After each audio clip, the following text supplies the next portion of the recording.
Hello everyone, आज के इस लेक्चर में हम कंटिन्यू करेंगे वेब टेक्नोलॉजी। सब्जेक्ट कोड है BCS 502 का यूनिट सेकंड का कंप्लीट वन शॉट लेक्चर।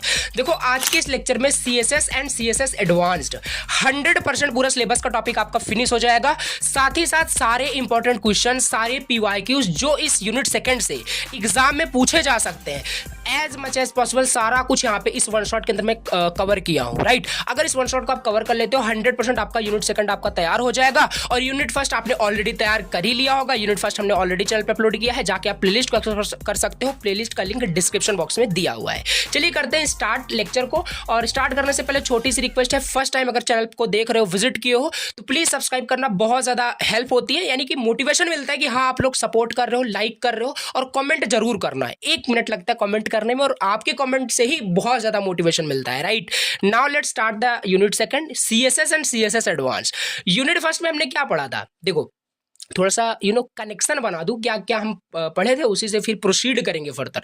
हमने यूनिट सेकंड में जस्ट हमने इंट्रोडक्शन देखा था, वेब टेक्नोलॉजी का बेसिक टर्मिनोलॉजी उसमें देखी थी, HTML हमने देखा और XML देखा। यानी कि अगर हमें कोई वेब प्रोजेक्ट हमें बनाना है तो हम HTML वहाँ पे क्रिएट करते थे, सब कुछ हमने वहाँ पे देखा था। अब हमें पढ़ना है CSS एंड CSS एडवांस। ये आपका सिलेबस का टॉपिक है, सारे इंडिविजुअल टॉपिक कवर है इस लेक्चर में। राइट, चलो देखो अब CSS आपको पढ़ना है तो पहले पता होना चाहिए CSS क्या होता है। और देखो यहाँ पे मैं बता दूं ना, ये ऐसा नहीं है कि आप पहली बार इस वीडियो पे लैंड किए हो, आप पहली बार देख रहे हो इस वीडियो को, नहीं।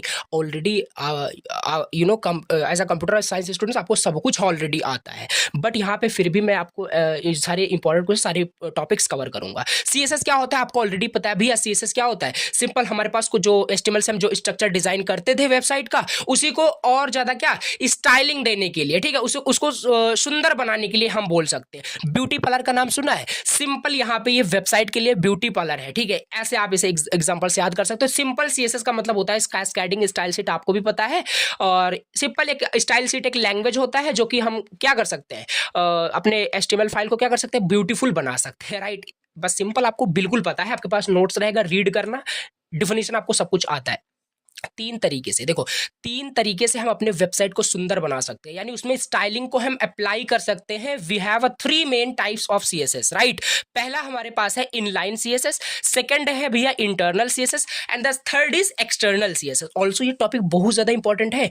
CSS क्या होता है, इसके types with an example explain करने के लिए एग्जाम में बार बार पूछा जाता है और इन डिटेल कवर किया हूं। यही है CSS। आपको समझ में आ गया कि भैया हमारे पास जो वेबसाइट के जो हम स्ट्रक्चर HTML का यूज करके बनाते हैं, उसी को मतलब सुंदर बनाने के लिए, यानी स्टाइलिंग अप्लाई करने के लिए कि कैसा आपका कोई कंपोनेंट दिखेगा, आगे भी समझेंगे, ठीक है। तो वो यही हम CSS यूज करते हैं स्टाइलिंग अप्लाई करने के लिए, ठीक। बस इतना आपको याद रखना है। 3 तरीके से हम CSS अपने डॉक्यूमेंट पे, अपने HTML में अप्लाई कर सकते हैं। पहला हमारे पास होता है इनलाइन होता है, दूसरा इंटरनल होता है, तीसरा एक्सटर्नल होता है। राइट, अब चलो इंडिविजुअल देख लेते हैं, तीनों का क्या मतलब है, कैसे क्या करना है। पहला हमारे पास होता है इनलाइन CSS का मतलब आपको क्लियर है ऑलरेडी। अब इनलाइन CSS मतलब जो हम स्टाइलिंग की बात कर रहे हैं भैया, जो स्टाइलिंग हम अप्लाई करने वाले हैं अपने वेबसाइट को अच्छा बनाने के लिए, सुंदर बनाने के लिए। अब देखो वेबसाइट आपका किससे मिलकर बनता है, सिंपल उसका स्ट्रक्चर आप HTML से डिजाइन करते हो। तो इनलाइन CSS क्या करोगे, HTML के अंदर ही आप क्या करोगे, HTML किससे मिलकर बनता है, डिफरेंट एलिमेंट्स, डिफरेंट टैग्स से मिलकर आपका एक HTML का स्ट्रक्चर डिजाइन होता है। वहां पे H1 टैग, पैराग्राफ, बहुत सारे टैग्स होते हैं, ठीक है, डी ब्लॉक, पता नहीं क्या होता है। तो अब उस टैग के अंदर कोई स्टाइलिंग अप्लाई करोगे तो उसे हम बोलते हैं इनलाइन CSS। लिखा क्या है, inline CSS is used to apply a unique style directly. मतलब HTML डिफरेंट टैग से मिलकर बनता है, HTML स्ट्रक्चर जो बनता है, और उन टैग के अंदर कोई अगर हम स्टाइलिंग अप्लाई करते हैं तो उन्हें हम इनलाइन CSS बोलते हैं। एग्जांपल देखो, यहाँ पे आपका ये HTML कुछ स्ट्रक्चर दिया हुआ है, ये आपका, ये सब मैंने आपको सब कुछ समझाया था, ये सब क्या है, ठीक है। देखो यहाँ पे एक H1 टैग आपका डिफाइन किया गया है, जिस H1 टैग में लिखा हुआ है हेलो वर्ल्ड लिखा हुआ है। राइट, अब ये हेलो वर्ल्ड अगर मैं बात करूँ बाय डिफॉल्ट, आपको याद रखना है कि बाय डिफॉल्ट जो कलर होता है ना किसी भी टैग का या किसी भी टेक्स्ट की बात करें, वो ब्लैक होता है, आपको भी पता है, ठीक है। तो ये ब्लैक आपका दिखेगा। अब लेकिन अगर हम चाहते हैं कि ये जो हेलो वर्ल्ड आपका ये जो टेक्स्ट दिख रहा है, इसका कलर मतलब ब्लू हो जाए, कोई भी कलर हम चाहते हैं, देखो यहाँ पे फिर हम यूज करते हैं इनलाइन CSS। यही है, देखो टैग के अंदर हम CSS अप्लाई कर रहे हैं, स्टाइल एट्रीब्यूट का यूज करके स्टाइल दिया हमने, और यहाँ पे कलर हमने ब्लू कर दिया, यानी इसे हम प्रॉपर्टी और वैल्यू की वैल्यू के फॉर्मेट में हम क्या करते हैं, CSS अप्लाई करते हैं। कलर हमें चाहिए, यानी हमें इस टेक्स्ट का कलर हमें क्या करना है, ब्लू करना है तो ब्लू हो जाएगा। हमें बैकग्राउंड कलर अगर करना होता तो यहाँ पे हम बैकग्राउंड कलर प्रॉपर्टी लिखते हैं। देयर आर थाउजेंड्स ऑफ, यानी थाउजेंड्स भी नहीं बोल सकते, बहुत सारी प्रॉपर्टीज आपके CSS के अंदर होती हैं और सभी को याद करना इम्पॉसिबल होता है। क्या बोल रहा हूँ, इम्पॉसिबल। रेयर केस में ऐसा होगा कि आप सारे रट पाओ, कभी रट नहीं पाओगे। प्रैक्टिस पे सारी चीज आपको याद होगी कि कलर के अगर हमें टेक्स्ट का कलर चेंज करना है तो कलर प्रॉपर्टी होता है, बैकग्राउंड कलर चेंज करना है तो नाम से सजेस्ट हो रहा है बैकग्राउंड कलर करूंगा, फॉन्ट स्टाइल, बहुत सारे प्रॉपर्टीज होते हैं, रट नहीं सकते कभी। ठीक, तो यहाँ पे देखो इस टेक्स्ट का कलर यहाँ पे हमें क्या करना है, ब्लू करना है। कलर हमने ब्लू कर दिया। अब भैया ये क्या लिखा है, टेक्स्ट अलाइन सेंटर, मतलब अभी हम आके देखेंगे डिफरेंट जो प्रॉपर्टीज होता है, ये टेक्स्ट की प्रॉपर्टी है। मतलब जब आप हेलो वर्ल्ड प्रिंट करोगे वहां पे, मतलब कि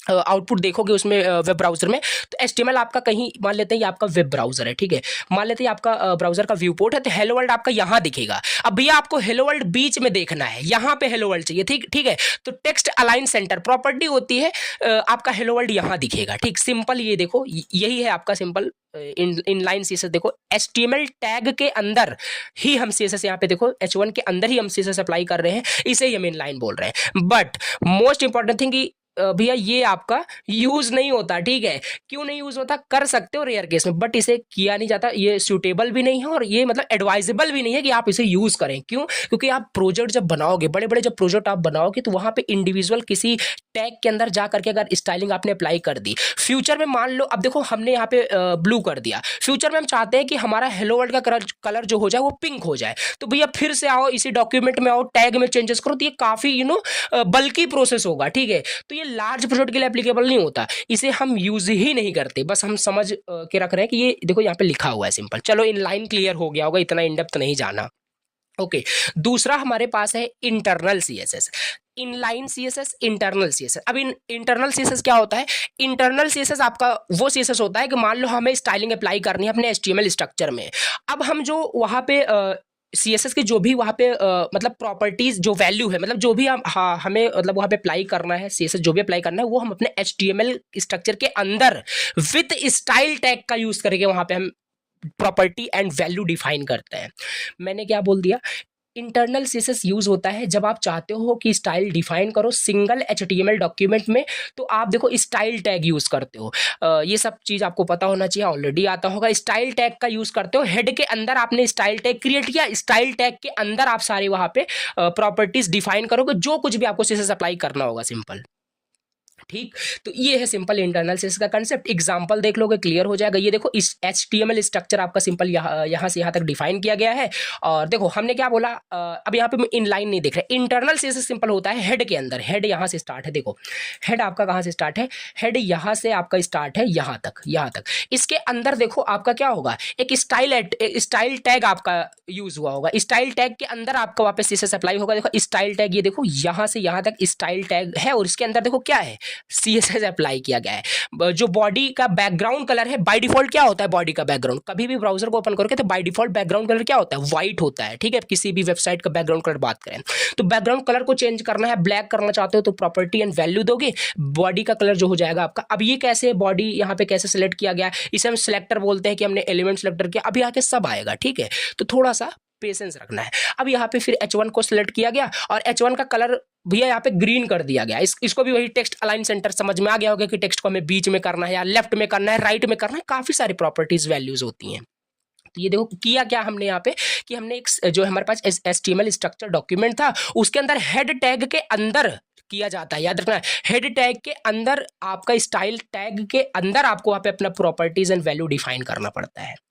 ठीक है, अब ऐसा भी नहीं है, अगर आप हेड के अंदर नहीं डिफाइन करोगे स्टाइल एट्रीब्यूट, मतलब स्टाइल टैग अगर आप हेड के बाहर डिफाइन करके प्रॉपर्टीज करते हो, तब भी आपका ब्राउजर इतना स्मार्ट होता है कि वो इंटरप्रेट आपका करके आपको रिजल्ट देगा, कोई एरर नहीं देगा। बट आपको एक सही स्ट्रक्चर, सही सिंटेक्स फॉलो करना है कि हेड के अंदर ही आपको स्टाइल टैग यूज करना है, और स्टाइल टैग के अंदर ही आपको सारे अपने CSS अप्लाई करना है, जो भी आपका CSS है। तो स्टाइल, ये देखो टैग क्लोज किया, इसके अंदर सारे प्रॉपर्टीज डिफाइन किए, बहुत यहाँ पे हमने समझ लिया। फिर इसमें भी एक प्रॉब्लम है, इसमें भी एक प्रॉब्लम है। क्या प्रॉब्लम है? ये भी रीयूजेबल नहीं है, ठीक है। अब देखो वेबसाइट हमने समझा था भैया, वेबसाइट जो होता है मल्टीपल वेब पेजेस का, मल्टीपल मतलब हजारों वेब पेजेस हो सकते हैं, ठीक है। तो हजारों वेब पेजेस अगर को मिलाकर के एक वेबसाइट बना हुआ है, तो हर एक पेजेस के अंदर इस तरह स्टाइल टैग का यूज करके थोड़ी ना हम सीएसएस लिखेंगे, नहीं, ये आपका रॉन्ग तरीका होगा। तो अब हम क्या करेंगे, अभी यहीं पे हमारा फिर आ जाता है external CSS comes into the scenario, ठीक है। अब ये काफी यूजफुल होता है और इसे ही यूज किया जाता है कि प्रोजेक्ट वगैरह में बात करें, बाकी कर सभी सकते हो, ठीक है। अब एक्सटर्नल सीएसएस हम समझते हैं, एक्सटर्नल सीएसएस यूज होता है, देखो फिर से बताते हैं, वही से ये सब आपके पास रहेगा, नोट्स रहेगा, आप थ्योरी पढ़ लेना। एक्सटर्नल सीएसएस क्या होगा, मतलब अब यहाँ पे क्या होगा, देखो आप .html नाम से आप एक फाइल बनाते थे जिसमें आप अपने HTML का कोड लिखते थे। अब एक्सटर्नल सीएसएस में क्या करोगे, .css नाम का, सब आपको आता है ऑलरेडी, .css नाम का कुछ भी नाम दो, स्टाइल .css या अपना नाम .css कर दो, उसकी एक अलग फाइल बना दो और उसमें क्या करोगे, सारे सीएसएस का अलग मतलब आप वहां पे कोड करोगे, ठीक है।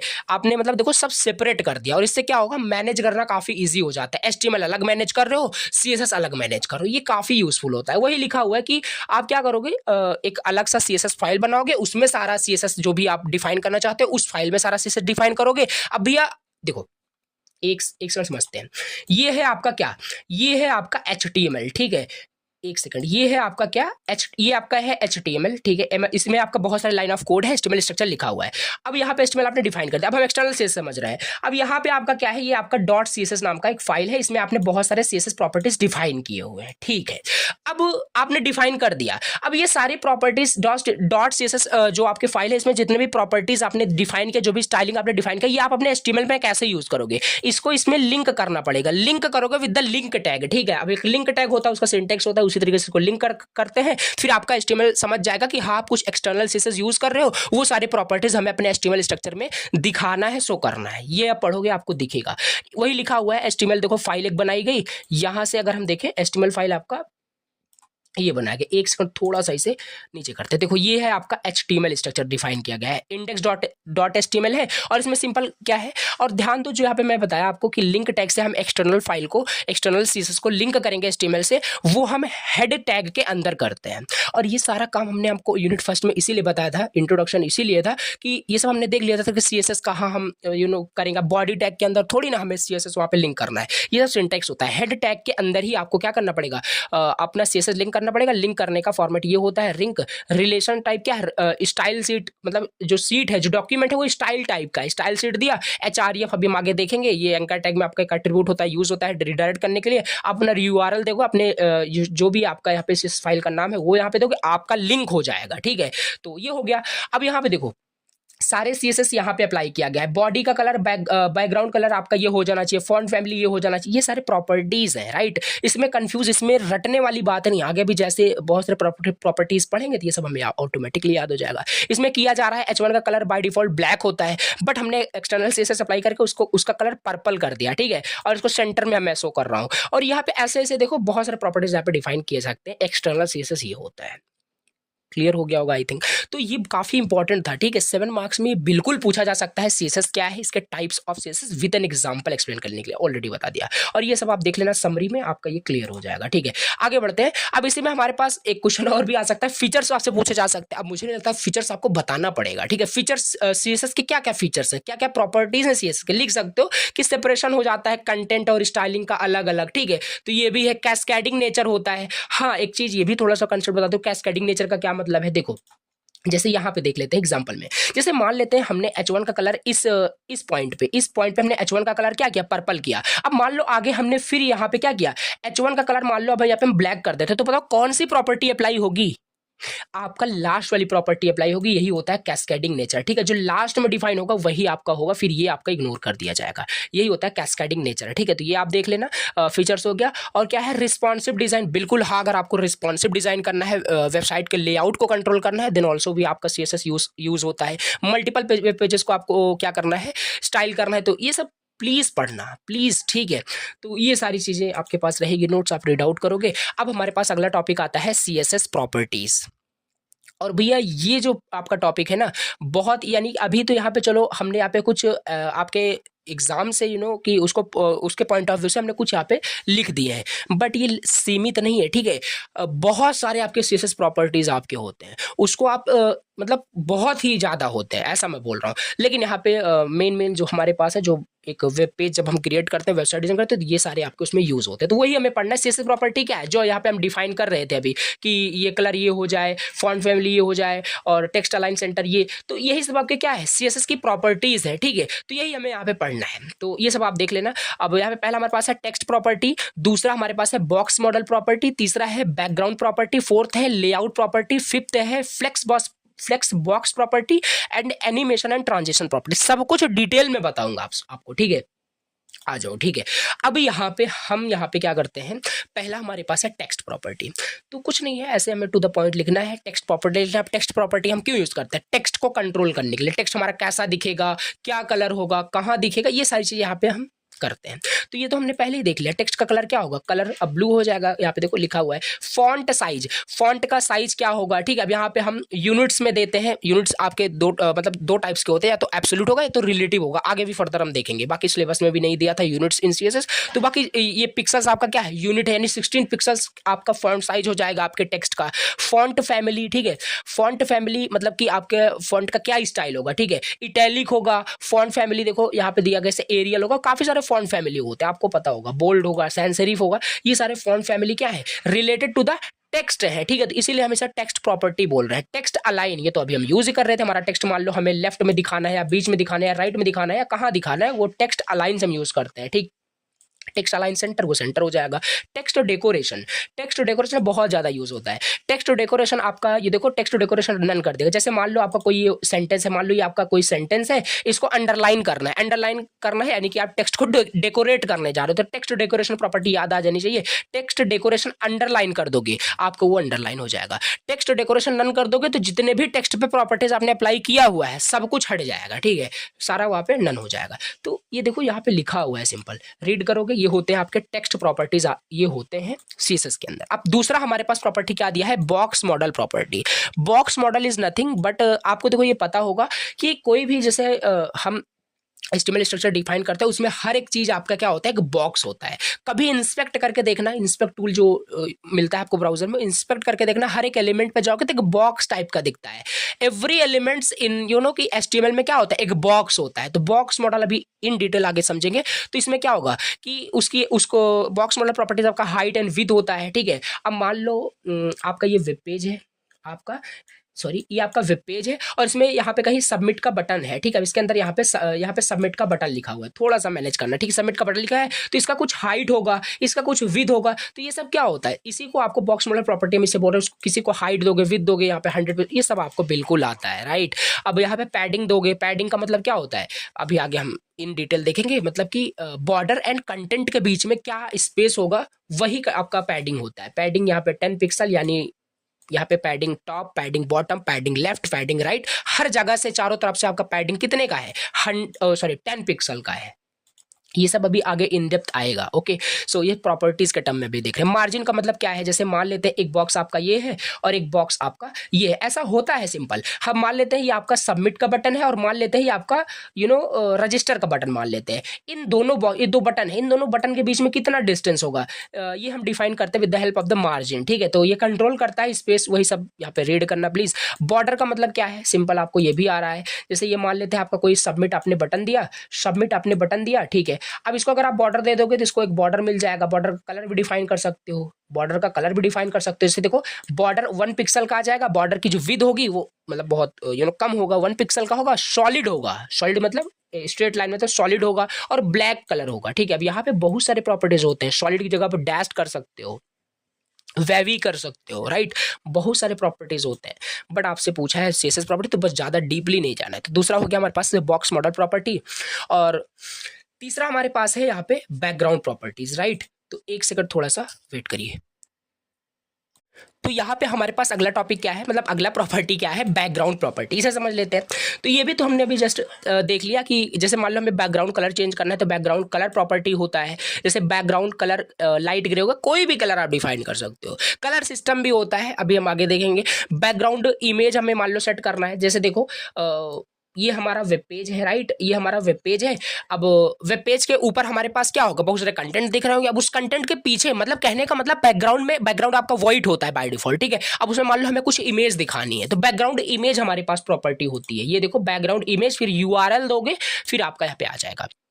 और बैकग्राउंड इमेज के अंदर ही आपका आता है बैकग्राउंड रिपीट। आपने इमेज दिया, अब देखो ऐसा होता है, बताता हूँ कंसेप्ट बताता हूँ। जैसे ये आपने आपका ये क्या है, वेब पेज है, इसमें आपने बैकग्राउंड इमेज दिया। ऐसा तो है नहीं आपका जो इमेज है वो इसी व्यू पोर्ट के हिसाब से आपने क्लिक किया और इसी पे फिट हो जाएगा, ऐसा नहीं। आपका मान लेते हैं इमेज हॉरिजॉन्टल टाइप का, इस तरह मतलब सॉरी वर्टिकल टाइप का है, तो आपका ऐसे कुछ हो, आपका फोटो बैकग्राउंड में आएगा, तो यही फोटो ना बार बार आपका रिपीट हो जाएगा। क्यों? क्योंकि आपने बैकग्राउंड इमेज सेट किया है। और वेब पेज में बैकग्राउंड इमेज तभी सेट होगा जब पूरे व्यू पोर्ट को वो फिल करेगा, तो इस तरीके से ये रिपीट हो जाएगा। तो मान लो आपको रिपीट नहीं कराना है, तो आप यहाँ पे बैकग्राउंड रिपीट को नो रिपीट कर दोगे, तो ये रिपीट नहीं होगा, राइट।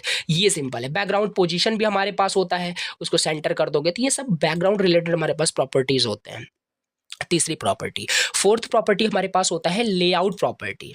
लेआउट प्रॉपर्टी, अच्छा लेआउट प्रॉपर्टी, अब ये क्या होता है देखो, और ये वेबसाइट को रिस्पॉन्सिव बनाने के लिए ये प्रॉपर्टी बहुत ज़्यादा यूज होती है, ठीक। अब जैसे हम मान लेते हैं ये हमारा वेब पेज है, ये हमारा मान लेते हैं वेब पेज है, ठीक है। अब हमारे पास मान लेते हैं यहाँ पे कोई हमारे पास कोई बटन है या कोई बॉक्स है, कुछ भी है।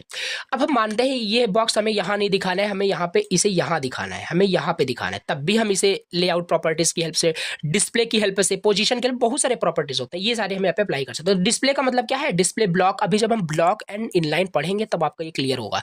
ब्लॉक लेवल एलिमेंट क्या होते हैं, ब्लॉक लेवल एलिमेंट आपके पूरे विद को ऑक्युपाई करते हैं, मतलब पूरे विद को लेते हैं, राइट। इनलाइन क्या होता है, जो पूरे अपने अकॉर्डिंग टू द कंटेंट अपने हिसाब से उतने ही विद को लेते हैं। तो ये डिस्प्ले को हम फ्लेक्स भी कर सकते हैं, इनलाइन भी कर सकते हैं, ब्लॉक भी कर सकते हैं, ये सब आगे आएगा। अभी जस्ट एज हम अभी स्टार्ट किए हैं, प्रॉपर्टीज पढ़ रहे हैं बस, ठीक है। तो पोजीशन का मतलब वही बताया, मान लो कोई बॉक्स ये यहाँ है और इसे भैया अब हमें यहाँ सेट करना है, तो पोजीशन प्रॉपर्टी की हेल्प से ही हम कर पाते हैं। और ये सब जितने प्रॉपर्टीज देख रहे हो सब अभी CSS एडवांस में इन डिटेल दिया हुआ है। तो टॉप राइट बॉटम ये सब अप्लाई कर। जेड इंडेक्स क्या होता है ये थोड़ा सा एक्सप्लेन कर देते हैं। जैसे ये आपका क्या है, ये आपका वेब पेज है, ठीक है, ये आपका कोई एक बड़ा बॉक्स है, ठीक है। अब क्या है, अब इस जैसे हम जेड इंडेक्स प्रॉपर्टी तब यूज करते हैं जब हमें मान लेते हैं कि हमें किसी बॉक्स को किसी बॉक्स के ऊपर दिखाना है, समझ रहे हो। जैसे मान लेते हैं ये आपका पूरा कंटेंट था, ठीक है, कंटेंट था आपका। अब हम मान लेते हैं इसके ऊपर हमें कोई बॉक्स दिखाना है, तो इसके ऊपर हम यहाँ पे एक बॉक्स दिखा सकते हैं, ठीक है, जेड इंडेक्स। तो इस बॉक्स को क्या करेंगे, हम कोई आईडी अभी क्लास देखेंगे, तो इसको हम प्रॉपर्टी दे देंगे z index positive value. As much positive value जितना दोगे वो बॉक्स उतना ऊपर आता है, ठीक है, इस टैग के फॉर्मेट में याद रखो। और इसका एग्जाम्पल ये भी ले सकते हो, कभी कभी देखते हो कि यहाँ पे वेब पेज पे आपको व्हाट्सएप का बटन दिखता है, चैट का बटन दिखता है, वो जेड इंडेक्स प्रॉपर्टी ही देता है, जिसे वो सबसे टॉप पे दिखता है आपको, ठीक है, क्योंकि मल्टीपल वहां पे लेआउट में बनता है। तो अगर जेड इंडेक्स प्रॉपर्टी अप्लाई नहीं होगा तो वो दिखेगा तो, लेकिन आपको दिखेगा नहीं, वो पीछे चला जाएगा, किसी कंटेंट के पीछे दिखेगा। तो ये सारी चीजें होती है। नेविगेशन बार जो आपको दिखता है वो भी जेड इंडेक्स प्रॉपर्टी के उसको टॉप पे दिखाया जाता है, ठीक। तो ये सिंपल आपको समझ में आया होगा लेआउट प्रॉपर्टी। इसके बाद हमारे पास फिफ्थ CSS जो प्रॉपर्टी होता है that is flex box property. Flex box क्या होता है, वही सिंपल, इसमें भी डिस्प्ले हम फ्लेक्स कर देते हैं। और अभी ये फ्लेक्स बॉक्स प्रॉपर्टी अगर इन डिटेल में मैं आपको बताऊं तो बहुत बड़ा टॉपिक है, ठीक है। इसमें फ्लेक्स डायरेक्शन, रो कॉलम का कंसेप्ट क्या है, जस्टिफाई कंटेंट, ये सब आगे दिया तो है यहाँ पे, ठीक है। तो यहाँ पे क्या है, फ्लेक्स बॉक्स की हेल्प से हम अपने वेबसाइट को क्या कर पाते हैं, रिस्पॉन्सिव डिजाइन कर पाते हैं। जैसे हम बात कर रहे हैं, जैसे ठीक है, तो जैसे ये हमारा वेब पेज है, जैसे हमारा ये वेब पेज है और ये हमारा कोई क्या है, एक बॉक्स, एक डिब मान लेते हैं।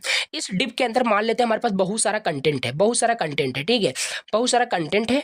तो उसको कंट्रोल करने के लिए अब जैसे मान लेते हैं, एक सेकंड, ये है, ठीक है, आपका ये कुछ इस तरीके से मान लेते हैं, आपका इसके अंदर भी कुछ बॉक्स। अब मान लेते हैं अगर हम डिस्प्ले फ्लेक्स देते हैं तो बाय डिफॉल्ट जो फ्लेक्स का डायरेक्शन होता है, वो रो होता है। तो जैसे इस बॉक्स को आप ये इन डिटेल मुझे नहीं जाना चाहिए, ठीक है, कंफ्यूज हो जाओगे, बहुत बड़ा टॉपिक है। अब जैसे इस बॉक्स को आप डिस्प्ले फ्लेक्स दे दोगे ना, तो इसका इन सब का डायरेक्शन क्या हो जाएगा, रो हो जाएगा। तो ये सारे बॉक्स आपके रो वाइज दिखेंगे, राइट, समझ रहे हो क्या बोल रहा हूँ। फ्लेक्स डायरेक्शन आपने रो किया तो ये सारे बॉक्सेस आपके क्या होंगे, रो में दिखेंगे। अगर फ्लेक्स डायरेक्शन आपने कॉलम किया तो ये ऐसे ही दिखेंगे। अगर ये रो दिया होता, ये सारे आपके रो दिया होता, तो फ्लेक्स डायरेक्शन कॉलम करने से कॉलम में दिखने लगते। कुल मिला के लेआउट कंट्रोल कर रहे हैं हम अपने वेबसाइट का। जस्टिफाई कंटेंट यहाँ पे सेंटर कर सकते हैं, ठीक है, जैसे ये टेक्स्ट अलाइन की तरह काम करता है, टेक्स्ट आपका टेक्स्ट को सेंटर करता है। मान लो हमें किसी बॉक्स को, किसी बॉक्स बोलने का सिंपल मतलब हमारे पास यहाँ पे है डिव की मैं बात कर रहा हूँ, स्पैन की बात कर रहा हूँ। मतलब मान लेते हैं यहाँ पे हमारे पास ये कोई, फिर से हम मान लेते हैं हमारे पास कोई यहाँ पे क्या था, एक बॉक्स है। अब इसके अंदर हमारे पास यहाँ पे कोई बॉक्स है, कोई बटन मान लेते हैं, बटन को हमें बीच में दिखाना है, तो इसको हम जस्ट डिस्प्ले फ्लेक्स करके जस्टिफाई कंटेंट सेंटर कर देंगे, बीच में आ जाएगा, राइट। ये होता है अलाइन आइटम, भी इसी तरीके से काम करता है, ये क्रॉस एक्सिस काम करता है। अगर इन डिटेल में जाऊं बिल्कुल आपको समझा सकते हैं, बट यार उतना यहाँ पे इन डिटेल नहीं जाना मतलब सही होगा। जैसे देखो दो रोज होते हैं हमारे पास, दिस इज मेन एक्सिस, ठीक है, this is main axis, this is cross axis, ठीक। कंफ्यूजन नहीं क्रिएट करना चाहता, बट फिर भी मैं आपको बताता हूँ। फ्लेक्स डायरेक्शन बाय डिफॉल्ट आपका रो होता है, ठीक है, रो होता है। अगर आप फ्लेक्स डायरेक्शन कॉलम करोगे तो क्रॉस एक्सिस के अलॉन्ग क्या होगा, यहाँ पे देखो वही लिखा हुआ है क्रॉस एक्सिस मेन एक्सिस, तो इस तरीके से आपका कंटेंट क्या होगा, सेट होता है। तो फ्लेक्स बॉक्स प्रॉपर्टी होता है, बस इतना लिखना। अगर फ्लेक्स बॉक्स प्रॉपर्टी आता है तो ये रिस्पॉन्सिव डिजाइन करने के लिए यूज होता है।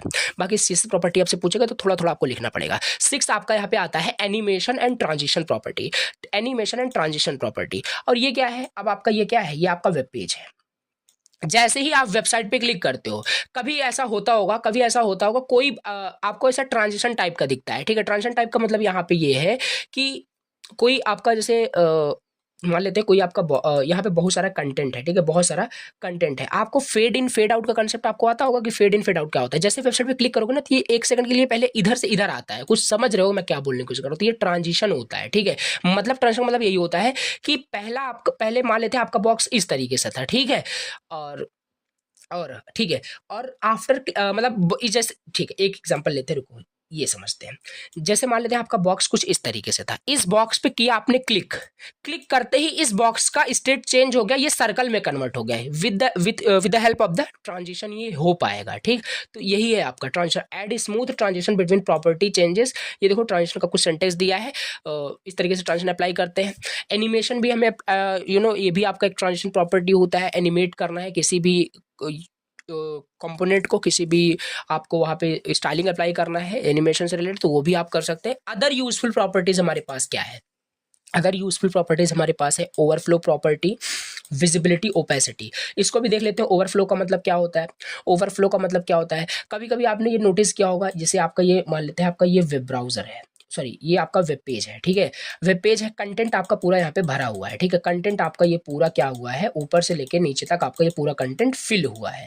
आपको यहाँ पे एक स्क्रॉल बार दिखता होगा, राइट। स्क्रॉल बार यही दिखा रहा है भैया ये ओवरफ्लो हो गया, जो कंटेंट है ना अभी नीचे और है, ऐसे स्क्रॉल करते हो आप उस जो स्क्रॉल बार दिखता है आपको तो और दिखता है, यानी ओवरफ्लो वही होता है। तो वहाँ पे बैकएंड में सारी चीज़ें प्रॉपर्टीज लिखी जाती हैं। ओवरफ्लो आपका हिडन होता है कि ओवरफ्लो वहाँ पे हाइड हो जाना चाहिए, दिखना नहीं चाहिए। ओवरफ्लो वहाँ पे विजिबल होता है, स्क्रॉल होता है, तो ये सारी चीज़ें होती है। विजिबिलिटी का मतलब ये है कोई कंपोनेंट दिखेगा कि नहीं, वो सारी चीज़। ओपेसिटी मतलब कितना दिखेगा, ठीक है, तो 0.5 का मतलब 0 to 1 के बीच में होता है, जहाँ 0 का मतलब वो कंपोनेंट दिखेगा ही नहीं, 1 का मतलब पूरा दिखेगा, ठीक। ये सिंपल इसका कंसेप्ट है, ये हमने देख लिया। तो ये हो गया आपका क्या, हमने CSS प्रॉपर्टीज पूरा पढ़ लिया। ये सारे प्रॉपर्टीज आपको याद रखना, इसमें जो जो प्रॉपर्टीज हमने बताई वो सब आप यहाँ पे लिख सकते हो। तो ये हो गया आपका CSS प्रॉपर्टीज फिनिश। इसमें थोड़ा सा एक एग्जांपल देख लेंगे सारे, अगर CSS प्रॉपर्टी आता है तो एक एटलीस्ट आपको एग्जांपल भी लिखना पड़ेगा। सब कुछ एक, जैसे एक डिव लिया गया, मतलब डिव का मतलब यहाँ पे बॉक्स होता है, अभी आगे हम देखेंगे, तो सारी प्रॉपर्टीज जो आती है वो आप दिखा दे अप्लाई करके, आपका एक एग्जाम्पल हो जाएगा, राइट। तो ये हो गया आपका CSS प्रॉपर्टी। अब हमारे पास अगला टॉपिक दिया हुआ है CSS बैकग्राउंड। और 1 मिनट में आपको, अभी मैं 16 पेज पे हूँ और मैं आपको चल के यहाँ पे दिखाता हूँ, सिलेबस का ही टॉपिक यहाँ पे हम कवर कर रहे हैं। CSS प्रॉपर्टी हमने देख लिया, अब CSS बैकग्राउंड, ये सारे टॉपिक आपके कंप्लीट करेंगे, राइट। तो यहाँ पे आते हैं, अब यहाँ पे अब हमें यहाँ पे देखना है CSS बैकग्राउंड के बारे में, राइट।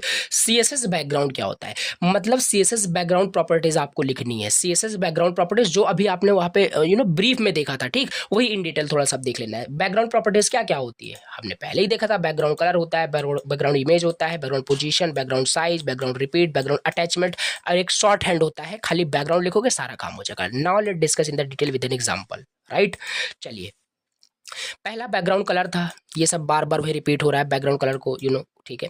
बैकग्राउंड इमेज भी हमने देखा, URL दोगे, ठीक। बैकग्राउंड पोजीशन भी हमने वहाँ पे देखा, मान लेते हैं उस आपको बैकग्राउंड इमेज को उसको कहाँ कैसे सेट करना है, सेंटर लेफ्ट, ये सारी चीज़ें आप यहाँ पे कर सकते हो। फिर बैकग्राउंड साइज हमारे पास होता है। बैकग्राउंड साइज का मतलब यही है आपका, देखो यहाँ पे कलर, कंटेन, क्रॉप, 3 आपकी वैल्यूज यहाँ पे बैकग्राउंड साइज को दे सकते हो। इन डिटेल बिल्कुल भी मैं नहीं जाना चाहता क्योंकि बहुत बड़े बड़े टॉपिक्स इंडिविजुअल में है, ठीक है। तो ठीक, देख लेते हैं फिर भी। जैसे आपने ये जितने भी आप देख रहे हो ना, बैकग्राउंड पोजीशन, बैकग्राउंड साइज, ये बैकग्राउंड इमेज के साथ अप्लाई होते हैं। बैकग्राउंड इमेज आप पहले अप्लाई कर दिए। बैकग्राउंड इमेज आपका मान लेते हैं आपका इस तरीके से कुछ था, ठीक, ये इस तरीके से कुछ था बैकग्राउंड इमेज। तो आपका ये सारा स्पेस खाली रहेगा, राइट। अब क्या होगा, बैकग्राउंड साइज दोगे, कवर दे दोगे। कवर का मतलब होता है ये पूरा आपका कैसे भी करके वो स्ट्रेच हो जाए या कुछ भी हो जाए, आपका ये फोटो पूरे उस व्यू पोर्ट पे फिट हो जाएगा। कंटेंट से भी आपका ऐसे ही होता है। क्रॉप का मतलब आपका फोटो क्रॉप होकर के पूरे व्यू पोर्ट पे सेट हो जाएगा। यही सब बस प्रॉपर्टीज यहाँ पे होती है, ठीक है। ये हो गया आपका ये हमने देखा बैकग्राउंड प्रॉपर्टी। और भी हमारे पास है बैकग्राउंड रिपीट, ये तो हमने पहले ही भी देखा कि रिपीट होगा कि नहीं, ये देखा था। बैकग्राउंड अटैचमेंट क्या होता है, अच्छा बैकग्राउंड अटैचमेंट क्या होता है। बैकग्राउंड अटैचमेंट जैसे फिर से समझ लेते हैं इसका। इसको चाहे तो मैं आपको बिल्कुल प्रैक्टिकल भी करा सकता था, बट पॉसिबल नहीं होगा एक ही लेक्चर में सब कुछ करा देना। जैसे कि हम मान लेते हैं ये आपका कंटेंट है, ठीक है। ये आपका क्या है, यहाँ पे मान लेते हैं कोई आपका वर्टिकल टाइप में कोई फोटो दिया हुआ है, तो ये फोटो आपका बैकग्राउंड अटैचमेंट की हेल्प से ही लग पाएगा। अब जैसे मान लो आप इसको स्क्रॉल करोगे, वेब पेज को स्क्रॉल करोगे, तो आपका ये जो इमेज है ना, बैकग्राउंड अटैचमेंट, ये आपका ये भी क्या होगा, मतलब स्क्रॉल करेगा। मतलब ये आपका स्क्रॉल, जैसे आप स्क्रॉल करोगे, जब आप वेब पेज को स्क्रॉल करोगे तो आपका ये जो बैकग्राउंड इमेज अगर आपने लगाया होता तो बैकग्राउंड इमेज भी आपका स्क्रॉल हो जाएगा। लेकिन बैकग्राउंड अटैचमेंट्स क्या होगा, ये इमेज आपका उसी जगह फिक्स होगा, राइट। तो ये होता है, देखो फिक्स्ड बता रहा है। और एक आपका ये सारे प्रॉपर्टीज जो आप इतना पढ़े, ठीक है, ये सारी जो प्रॉपर्टीज आपने पढ़े, इसे आप एक शॉर्टकट में भी लिख सकते हो, दैट इज बैकग्राउंड। एक शॉर्ट हैंड प्रॉपर्टी होती है to set all background properties in one declaration. एक डिक्लेरेशन में सारे प्रॉपर्टीज अप्लाई कर सकते हो कुछ इस तरीके से। यूआरएल दोगे, नो रिपीट, मतलब सारी प्रॉपर्टी देखो एक ही लाइन में आप लिख सकते हो। तो ये भी कुछ हमारे पास क्या था, सीएसएस बैकग्राउंड प्रॉपर्टीज ये हमारे होते हैं। एग्जांपल देख सकते हैं यहाँ पे, देखो बॉडी को एज ए सेलेक्ट किया गया, सारे प्रॉपर्टीज को अप्लाई कर दिया। बॉडी का बैकग्राउंड कलर पहले बाय डिफॉल्ट क्या होता है, व्हाइट होता है, उसे लाइट ग्रे कर दिया गया, उसमें कोई इमेज लगा दिया गया, पोजीशन सेंटर कर दिया गया, साइज कवर कर दिया, बैकग्राउंड और यहाँ पे नो रिपीट कर देगा, वो रिपीट नहीं होगा। अटैचमेंट फिक्स कर देगा, स्क्रॉल करोगे तो वो इमेज आपका फिक्स ही रहेगा, ठीक। ये हो गया आपका क्या, सीएसएस बैकग्राउंड प्रॉपर्टीज हमने देख लिया। अब हमारे पास नेक्स्ट यहाँ पे आता है फॉन्ट प्रॉपर्टीज इन सीएसएस। सीएसएस में क्या क्या फॉन्ट से रिलेटेड क्या प्रॉपर्टी, देखो बहुत ही इंटरेस्टिंग टॉपिक ये सारी चीजें हैं। सीएसएस ही हमें अप्लाई करना है, मतलब सुंदर दिखाना है अपने जो भी एचटीएमएल डॉक्यूमेंट हमने बनाया उसको बहुत ब्यूटीफुल बनाना है, मीन्स कहने का मतलब है। तो उसमें टेक्स्ट को जब कलर दोगे, फॉन्ट का कलर चेंज करोगे, मतलब डिफरेंट डिफरेंट जो बाय डिफॉल्ट स्टाइलिंग आती है उसको चेंज करोगे तभी तो सुंदर बनेगा, राइट। तो वही है, वही सब हमें पढ़ना है यहाँ पे। फॉन्ट प्रॉपर्टीज, फॉन्ट से रिलेटेड बहुत सारी प्रॉपर्टीज है। Font properties in are use to style, मतलब कि कोई हमारे पास टेक्स्ट है उसके अपीयरेंस को कंट्रोल करने के लिए हम फॉन्ट प्रॉपर्टीज यूज करते हैं। वो भैया आपका टेक्स्ट किस तरीके से दिखेगा, उसका स्टाइल क्या है, उसका वेट का मतलब कितना बोल्ड दिखेगा, बहुत बोल्ड दिखेगा, लाइटर दिखेगा, किस फैमिली से बिलोंग करेगा, उसका स्टाइल क्या होगा, ठीक है, फॉन्ट की साइज क्या होगी, यही सब लिस्ट ऑफ फॉन्ट प्रॉपर्टीज यहाँ पे मेंशन किए गए हैं। Font family, font size, font style, font weight, line height, letter spacing, text align. और टेक्स्ट अलाइन तो आप बोलोगे टेक्स्ट रिलेटेड होता था, और ये भी तो आपका है, फॉन्ट ही प्रॉपर्टीज आपका आता है, ठीक है। तो दोनों में आप इसे लिख सकते हो, कोई दिक्कत नहीं। अब इसे चलो डिस्कस कर लेते हैं, इसको भी इन डिटेल समझ लेते हैं।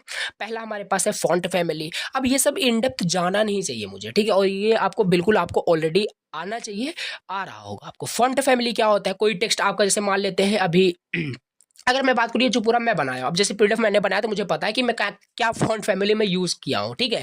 पावर पॉइंट में मैंने यूज किया है कैलिबरी बॉडी, ठीक है। कैलिबरी बॉडी में हमने ये यूज किया जिस वजह से आपको ये सुंदर सा, मतलब आपको टेक्स्ट दिख रहा होगा, उतना भी अच्छा नहीं। तो इसे हम क्या कर सकते हैं, जैसे हमारे पास बहुत सारे ऑप्शन वहाँ पे थे, सैंस सेरिफ था, ठीक है, एरियल था, बहुत सारे वहाँ पे ऑप्शन थे, हम उसको भी यूज कर सकते थे। बट ये अपीयरेंस में मुझे लगता है, ऐसा लगता है कि अच्छा आपको दिखता है, तो ये हमने यूज किया। ऐसे ही आपको बहुत सारे वहाँ पे फॉन्ट फैमिली आपके पास रहते हैं, आप राइट कर सकते हो। फॉन्ट साइज, कोई भी फॉन्ट, अभी अगर मैं पूरे इस डॉक्यूमेंट का बात करूं, ये जो भी पीपीटी आप देख रहे हो इसका फॉन्ट साइज आपका है 18 मैंने सेट किया हुआ है, तो आपको मतलब आप दिख रहा है अच्छे से। तो यही सिंपल, आप मतलब कितना आपका फॉन्ट क्या दिखेगा ये सब आपको आ रहा होगा। फॉन्ट स्टाइल क्या होगा, फॉन्ट स्टाइल का मतलब नॉर्मल का मतलब आपका फॉन्ट बहुत नॉर्मल दिखेगा। इटैलिक का मतलब आपको बिल्कुल पता है, आपका वर्ड मान लेते हैं इस तरीके से कुछ दिख रहा है, आपका ये थोड़ा सा स्क्यू टाइप का हो जाएगा, ठीक है, स्लैंट हो जाएगा, तिरछा हो जाएगा। समझ में आ रहा होगा।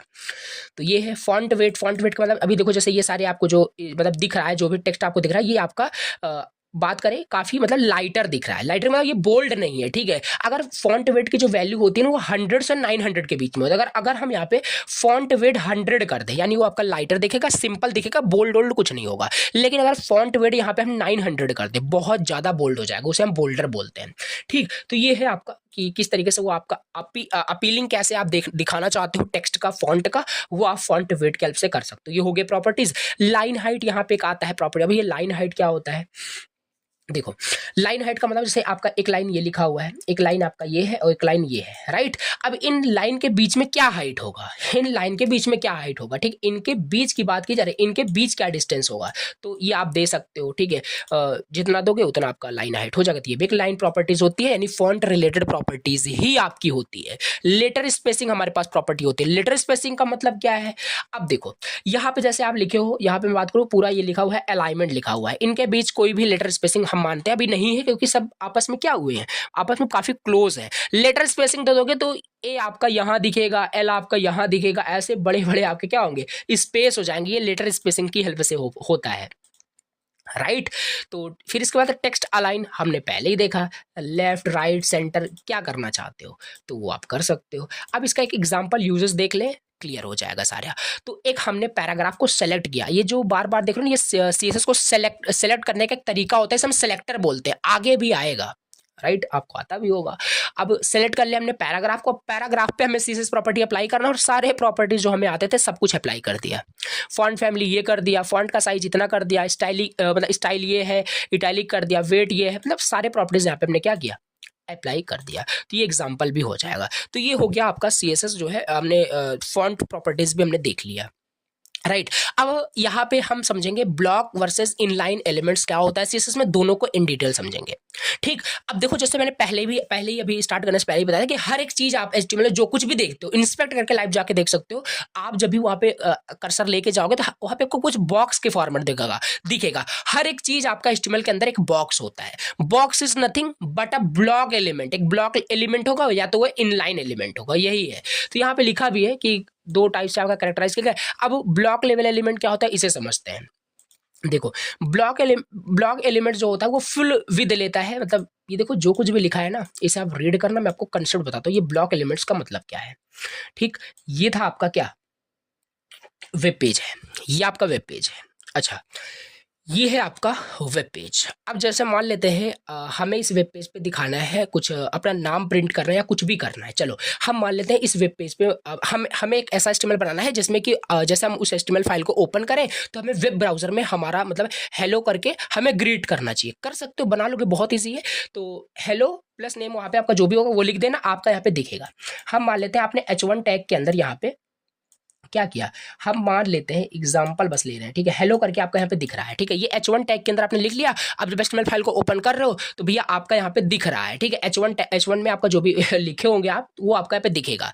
अब देखो ये आपका क्या होता है ना, जो डिफरेंट यहाँ पे मैं बता रहा हूँ, जैसे आपका एक डिव होता है, डिव भी आपका क्या होता है एक ब्लॉक लेवल एलिमेंट होता है, पैराग्राफ भी आपका ब्लॉक लेवल एलिमेंट होता है। और यहाँ पे देखो ये हेलो हमने किस में लिखा था, H1 के अंदर लिखा था। H1 से H6 जितने भी आपके टैग होते हैं ये सब आपके ब्लॉक लेवल एलिमेंट होते हैं। अनऑर्डर लिस्ट की बात करें, ऑर्डर लिस्ट, ये सब, और सेक्शन, आर्टिकल, ये सब क्या होता है आपके ब्लॉक लेवल एलिमेंट्स। इनका कहने का मतलब है जैसे कि हमने देखो हेलो यहाँ पे प्रिंट किया था, ठीक।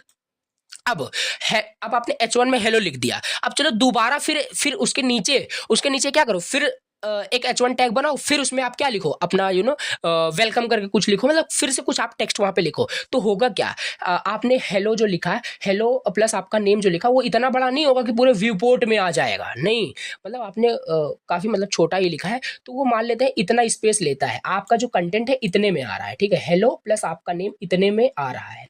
बट आप नोटिस करोगे जब फिर से आप एक H1 बनाओगे, H1 लिखोगे तो वो आपका इस लाइन से स्टार्ट होगा, बताओ क्यों वो यहां से नहीं स्टार्ट हुआ, बताओ क्यों वो यहां पे नहीं आया, आपका जो सेकंड वाला H1 था वो यहां पे क्यों नहीं आया। यही कारण है कि ये H1 जो होता है आपका ब्लॉक लेवल एलिमेंट होता है। ब्लॉक लेवल एलिमेंट का सिंपल मतलब यही है कि ये सारे एलिमेंट जो होते हैं भले ही कंटेंट आपका छोटा क्यों ना हो, ये अगर एक बार आपने किया तो ये पूरे विद को लेते हैं। जितना आपका व्यू पोर्ट होगा, जितना आपका जो भी आपका वेब पेज है उसका व्यू पोर्ट जो है वो पूरा विद को लेगा, तो ये पूरे को ऑक्युपाई करेगा भले ही कंटेंट आपका इतने में ही क्यों ना आ रहा हो। Are you getting my point और नॉट। तो ये सिंपल यहाँ पे है। अब डिव भी इसी तरीके से होता है। अब ये डिव क्या है थोड़ा समझ लेते हैं। अब जो मैं अभी पहले ही बताया कि हर एक चीज आपका क्या होता है, बॉक्स होता है। तो बॉक्स में करने के लिए हम यहाँ पे डिव यूज करते हैं। Div is like a block level element. इसे हम यूज करते हैं कंटेंट को कंटेन करने के लिए। It is like a container आप बोल सकते हो, राइट। आपको बिल्कुल ऑलरेडी आता होगा। पैराग्राफ भी इस तरीके से होता है। अगर आपने यहाँ पे पैराग्राफ कुछ आपने टैग क्रिएट किया, पैराग्राफ में आपने कुछ लिख दिया, I am this this this लिखा और कंटेंट आपका यहाँ पे खत्म हो गया। फिर एक नया पैराग्राफ जब स्टार्ट करोगे ना तो यहाँ से स्टार्ट होगा, यहाँ से नहीं होगा, क्योंकि पैराग्राफ भी आपका ब्लॉक लेवल एलिमेंट होता है। बिल्कुल आपको समझ में आ गया होगा। इसी तरीके से आपका ऑर्डर लिस्ट ये सब भी आपके ब्लॉक लेवल एलिमेंट्स होते हैं। बस ठीक, ये होता है। अब इसके कैरेक्टरिस्टिक्स भी पूछे जाते हैं, इसलिए मेंशन किया गया है। They start on a new line, हमेशा स्टार्ट होता है। दे ऑक्युपाई द फुल, वही सब जो पता है वही लिखा है। You can set with and height of, देखो हाँ ये इंपॉर्टेंट पॉइंट है। और जैसे आपने यहाँ पे H1 जो कुछ बनाया था उस H1 को आप क्या कर सकते थे उस H1 पे क्या कर सकते थे आप, डिफरेंट डिफरेंट प्रॉपर्टीज अप्लाई कर सकते थे, जो भी CSS प्रॉपर्टीज होता है, राइट। CSS प्रॉपर्टी वहां पे अप्लाई कर सकते थे, यानी उस पे हाइट विथ कुछ भी आप ब्लॉक एलिमेंट्स पे क्या है CSS प्रॉपर्टी अप्लाई कर सकते हो, मार्जिन पैडिंग जो भी आपने प्रॉपर्टी पढ़ा, ठीक। ये जैसे देखो एग्जांपल यहाँ पे दिया गया है। अब यहाँ पे ये कौन सी स्टाइलिंग की गई है बताओ, ये आपका इनलाइन स्टाइलिंग की गई है, बिल्कुल आपको आना चाहिए। तो ये देखो this is a block element, तो ये आपका एक डिव क्या है, एक आपका ब्लॉक लेवल एलिमेंट आपका होगा। ये भले ही आपका क्या है, जैसे आपने एक डिव यहाँ पे बनाया, इसको मैं बताता हूँ वेब पेज पे कैसे दिखेगा। ये आपका मान लेते हैं आपका ये बड़ा वेब पेज है, आपने डिव बनाया विद इसका 50% दिया, तो ये विद आपका मान लेते हैं इतना आपका ले रहा है, सॉरी 50% मतलब कि आपके रिपोर्ट का ये हाफ लेगा, ठीक है। ये आपका डिव आपका क्रिएट होगा, यहाँ पे लिखा होगा this is a block level element, ठीक। अब देखो अब जैसे एक नया फिर आप डिप बनाओगे ना तो यहाँ नहीं आएगा, क्योंकि ये पूरे विद को ले रहा है, आपका नहीं आएगा। प्रैक्टिकल भी करके देख सकते हो, ठीक। तो ये सिंपल कंसेप्ट है, और याद रखना ब्लॉक एलिमेंट्स पे हम CSS प्रॉपर्टी अप्लाई कर सकते हैं। अब आते हैं इनलाइन पे। अब आते हैं इनलाइन। इनलाइन एलिमेंट्स फिर क्या होता है, देखो इनलाइन एलिमेंट्स आपका जस्ट अपोजिट होता है ब्लॉक का। और फिर से लेते हैं, जैसे आपके यहाँ पे कुछ दिया हुआ है, एग्जाम्पल दिया हुआ है, जैसे फिर से इसका हम क्या करते हैं, वेब पेज हमारे पास है। अब हम मान लेते हैं हमने कोई एंकर टैग, मतलब कोई लिंक हमने यहाँ पे दिया। एंकर टैग आपको आता है कि इसमें आप कोई लिंक देते हैं रिडायरेक्ट करने के लिए, क्लिक करने के लिए, वो होता है। जैसे हमने यहाँ पे एक लिंक दिया क्लिक हेयर का करके, ठीक है। क्लिक मी करके यहाँ पे हमने क्या किया, क्लिक करके हमने यहाँ पे एक लिंक दिया, और ये आपका एक बटन टाइप का है, एक एंकर टैग बोल सकते हो। तो ये है आपने यहाँ पे दिया। अब मान लो आप एक और एंकर टैग देना चाहते हो, तो ऐसा नहीं होगा अब आपका ये फिर नया स्टार्ट होगा, नहीं, क्योंकि ये एंकर टैग जो होता है ये आपका इनलाइन एलिमेंट होता है। फिर से अगर आप कुछ भी देते हो ना तो इसके आगे आएगा। क्यों ऐसा हुआ, क्योंकि ये पूरे विद को नहीं ले रहा है, क्योंकि ये जो आपने एंकर टैग दिया ये पूरे विद को नहीं ले रहा है, पूरे विद को नहीं ले रहा है। ये अपने अकॉर्डिंग टू द कंटेंट, आपने क्लिक लिखा, क्लिक यहां से स्टार्ट हुआ, यहां खत्म हो गया जो भी कैरेक्टर था, तो इतना ही विद लेगा ये, ठीक है, जितना इनको नेसेसरी है, पूरे को नहीं ले लेगा ब्लॉक लेवल एलिमेंट की तरह। देयर इज अ सिंपल ये डिफरेंस होता है। तो स्पैन भी हमारे पास इस तरीके से होता है। और बस कंसेप्ट ये याद रखना है, ब्लॉक एलिमेंट्स में हम क्या कर पाते थे, अप्लाई कर पाते थे प्रॉपर्टी, और ये जो आपका इनलाइन एलिमेंट होता है इस पे हम कोई भी प्रॉपर्टी अप्लाई नहीं कर सकते। लिखा भी है यू कैन नॉट सेट ये सारी चीजें हम बिल्कुल भी प्रॉपर्टी हाइड विद जो प्रॉपर्टीज होती है ना, इस पे इनलाइन पे अप्लाई नहीं कर सकते। ये अपना मतलब जितना इनको नेसेसरी है उतने ये विद को ऑक्युपाई करता है, ऐसे बोल सकते हो। चलिए, ये हो गया ब्लॉक एंड इनलाइन में दोनों में डिफरेंस। आपको कंसेप्ट बिल्कुल क्लियर होना चाहिए। जैसे स्पैन जो होता है, जैसे डिव आपका हो गया ना, डिव हमने देखा एक बॉक्स कंटेन करने के लिए होता है, वैसे स्पैन भी आपका कंटेनर होता है जो कंटेन करता है किसी चीज को, राइट। ये हो गया आपका क्या, इनलाइन एलिमेंट। तो इसको कंपैरिजन टेबल देख लेना तो आपको और ज्यादा अच्छे से क्लियर हो जाएगा। बाकी वही सेम कंसेप्ट है, ओके। अब हमारे पास अगला टॉपिक आता है, अगला कंसेप्ट आता है CSS ऑब्जेक्ट क्या होता है। CSS object is nothing but simply आपसे बोल रहा है CSS एलिमेंट्स। देखो हर एक चीज, मतलब यहाँ पे क्या है, in CSS objects are the elements on a web page that can be styled. Each HTML element can be treated as an object with in various properties that can be control using CSS। अच्छा, हर एक चीज, जैसे आगे भी हम देखेंगे JavaScript जब पढ़ेंगे तो उसमें हर एक चीज़ आपका कि डॉम के फॉर्मेट में सब हो जाता है। अभी यहाँ पे क्या होता है कि जितने भी HTML में आप एलिमेंट्स देखते हो, राइट, जितने भी HTML में आप एलिमेंट बनाते हो, क्रिएट करते हो, वो सब क्या होते हैं, वो सब आपके एज अ ऑब्जेक्ट ट्रीट होते हैं। उन्हीं को हम ऑब्जेक्ट बोल रहे हैं। ऑब्जेक्ट कुछ यहाँ पे अलग सा नहीं आ गया कि आप इमेजिन करो कुछ और आ गया ऑब्जेक्ट करके, नहीं। Objects are the simple elements which is written in the HTML file, simple as that, right. उसी को हम ऐसा ट्रीट कर रहे हैं, treat as an object with various visual properties के साथ हम उसे क्या कर रहे हैं, ट्रीट कर रहे हैं, उसी को हम ऑब्जेक्ट बोल रहे हैं।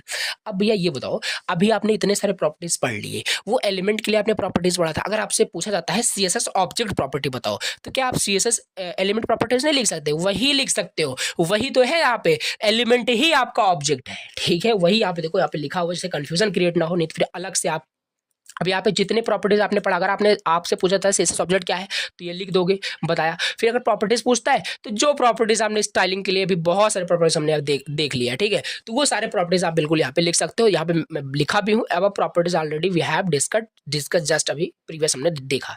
तो वो हो गया इस तरीके से आपका CSS ऑब्जेक्ट हमने देख लिया, राइट, समझ में आया, ठीक है। अब यहाँ पे थोड़ा सा देख लेते हैं CSS लिस्ट टेबल करके। थोड़ा सा मैं एक बार सिलेबस को व्यू कर लेता हूँ, जिससे कि ऐसा ना हो एक भी टॉपिक आपका छूट जाए। 29, ओके। तो हम क्या है, लिस्ट पे अभी है, तो हम ब्लॉक एलिमेंट्स ये सब देख लिया हमने, ऑब्जेक्ट देख लिया। अब लिस्ट पे अभी हमें लिस्ट एंड टेबल ये हमें देखना है। चलो यहाँ पे देखते हैं। सो 29, ओके। तो अब हमें देखना है CSS लिस्ट एंड टेबल्स। ये कुछ नहीं है, आपने लिस्ट पढ़ा था यूनिट फर्स्ट में, हमने बताया आपको, टेबल भी आपको बताया कैसे क्रिएट करते हैं, क्या टैग वैग सब देखा था। अब लिस्ट को कैसे हम डिजाइन, अब लिस्ट को भी देखो, सिंपल सी बात है, बाय डिफॉल्ट जब आप लिस्ट क्रिएट करते हो तो वहां पे कुछ बुलेट्स आपको दिखते हैं, राइट, बुलेट आपको दिखता है। अब मान लो आपको बुलेट नहीं दिखाना, बुलेट को और अच्छे से आपको व्यू कराना है, लिस्ट को भी आप डिजाइन कर सकते हो, टेबल को भी और प्यारा और सुंदर बना सकते हो। उसी पे हमें CSS अप्लाई करना है, उसी पे हमें डिफरेंट डिफरेंट प्रॉपर्टीज होता है, बहुत प्रॉपर्टीज होता है, उसे हमें यहाँ पे देखना है। तो CSS हमें अलाउ करता है customisation and styling of list and table in HTML। हम CSS के हेल्प से लिस्ट एंड टेबल को भी ऑल्सो क्या कर सकते हैं, कस्टमाइज कर सकते हैं अकॉर्डिंग टू आवर यूज। समझते हैं। पहला हमारे पास है, हम लिस्ट को जा रहे हैं क्या करने, CSS अप्लाई करने। लिस्ट पे हम कुछ वहाँ पे स्टाइलिंग करेंगे। कितने टाइप्स की लिस्ट होती थी, ऑर्डर लिस्ट थी, अनऑर्डर लिस्ट थी और डेफिनेशन लिस्ट थी, ओके। तो ये हमारे पास हो गया। अब यहाँ पे हम देखते हैं, तीनों हमें पे समझेंगे, इन डिटेल समझेंगे क्या होता है। तो एक सेकंड इसको समझ लेते हैं, ठीक है। देखो अब हमें यहाँ पे देखना है कि क्या क्या प्रॉपर्टीज है लिस्ट के लिए, कि हम लिस्ट को भी वहाँ पे स्टाइल कर सकते हैं, ठीक है। तो देखो पहला हमारे पास यहाँ पे है आपका लिस्ट स्टाइल टाइप करके। अब इससे क्या होता है, यहाँ पे देखो सिंपल वही है कि जैसे वहाँ पे जो कोई भी लिस्ट आप क्रिएट करते हैं तो बाय डिफॉल्ट वहाँ पे क्या होता था, वहाँ पे आपके बाय डिफॉल्ट बुलेट्स क्रिएट होते थे इस तरीके से कुछ, ठीक है, बुलेट्स टाइप्स में। यहाँ पे एप्पल, मैंगो, ऑरेंज, ऐसा जो भी लिस्ट आप बना रहे हो बुलेट के फॉर्म। अब इस बुलेट को चेंज करना है, मैंने वहाँ पे ऑलरेडी भी आपको बताया था कि कैसे करना है, टाइप इज इक्वल टू करके। उसी तरीके से आप एक्सटर्नल CSS भी पढ़ रहे हो, ठीक है, एक अलग फाइल क्रिएट कर रहे हो, तो इस तरीके से भी आप क्या कर सकते हो, उसको चेंज कर सकते हो लिस्ट स्टाइल टाइप करके, इस तरीके से भी। और इसको हमने वहां पे भी देखा था। और इसके बाद फिर क्या है, इसके बाद हमारे पास है लिस्ट स्टाइल पोजीशन करके। स्पेसिफाई करता है whether the marker is inside and outside. हाँ, जब लिस्ट आप बनाओगे तो वहां पे आपको दिखेगा जैसे लिस्ट आपका वो मतलब जो भी बुलेट पॉइंट है वो आउटसाइड है या उसी टेक्स्ट के, जहां पे आपने लिखा है टेक्स्ट के अंदर ही है, तो उस तरीके से पोजीशन मतलब उन्हीं बुलेट पॉइंट्स का लिस्ट का क्या है, मतलब इनसाइड है आउटसाइड है, उसी को आप यहाँ पे इसको भी डिफाइन करो, इसको भी आप ऑल्सो कंट्रोल कर सकते हो with the help of the CSS, right. तीसरा हमारे पास है लिस्ट स्टाइल इमेज। अब जैसे आपको मान लो वहाँ पे बुलेट पॉइंट या कुछ नहीं दिखाना है, ठीक है, वहाँ पे कोई मार्कर आपको दिखाना है, कोई आपको मतलब फोटोज, आप अपना फोटोज एज अ लिस्ट वहाँ पे दिखाना चाहते हो, वो भी पॉसिबल है, ठीक है। इतने मतलब यहाँ पे स्टाइलिंग पॉसिबल है कि बुलेट तक के अंदर आप वहाँ पे अपना फोटो इमेज, कोई मान लो आपको करेक्ट मार्कर कुछ वहाँ पे PNG वगैरह आपको लगाना है, तो वो सब भी मतलब आपको अलाउ है कि आप CSS का यूज करके कर सकते हो। इसके बाद मार्जिनल पैडिंग। अब इस जो भी आपका यहाँ पे लिस्ट है, ये बुलेट पॉइंट जो भी इनके और आपके टेक्स्ट के बीच में मार्जिन पैडिंग, ये सब छोटे छोटे जो भी CSS है ना, ये सब भी पॉसिबल है। इनकी हेल्प से इसको आप रीड करोगे तो आपको समझ में आएगा इस तरीके से। हो सके तो एक दो बार प्रैक्टिकल करके देख सकते हो, जिससे और विजुअलाइजेशन हो पाएगा। चाहता तो मैं बिल्कुल करा सकता, बट पॉसिबल एक वीडियो में नहीं हो पा रहा है, ठीक। देखो अब यहाँ पे हम समझते हैं, यहाँ पे अगला अपना यहाँ पे टॉपिक समझते हैं, स्टाइलिंग टेबल इन सीएसएस।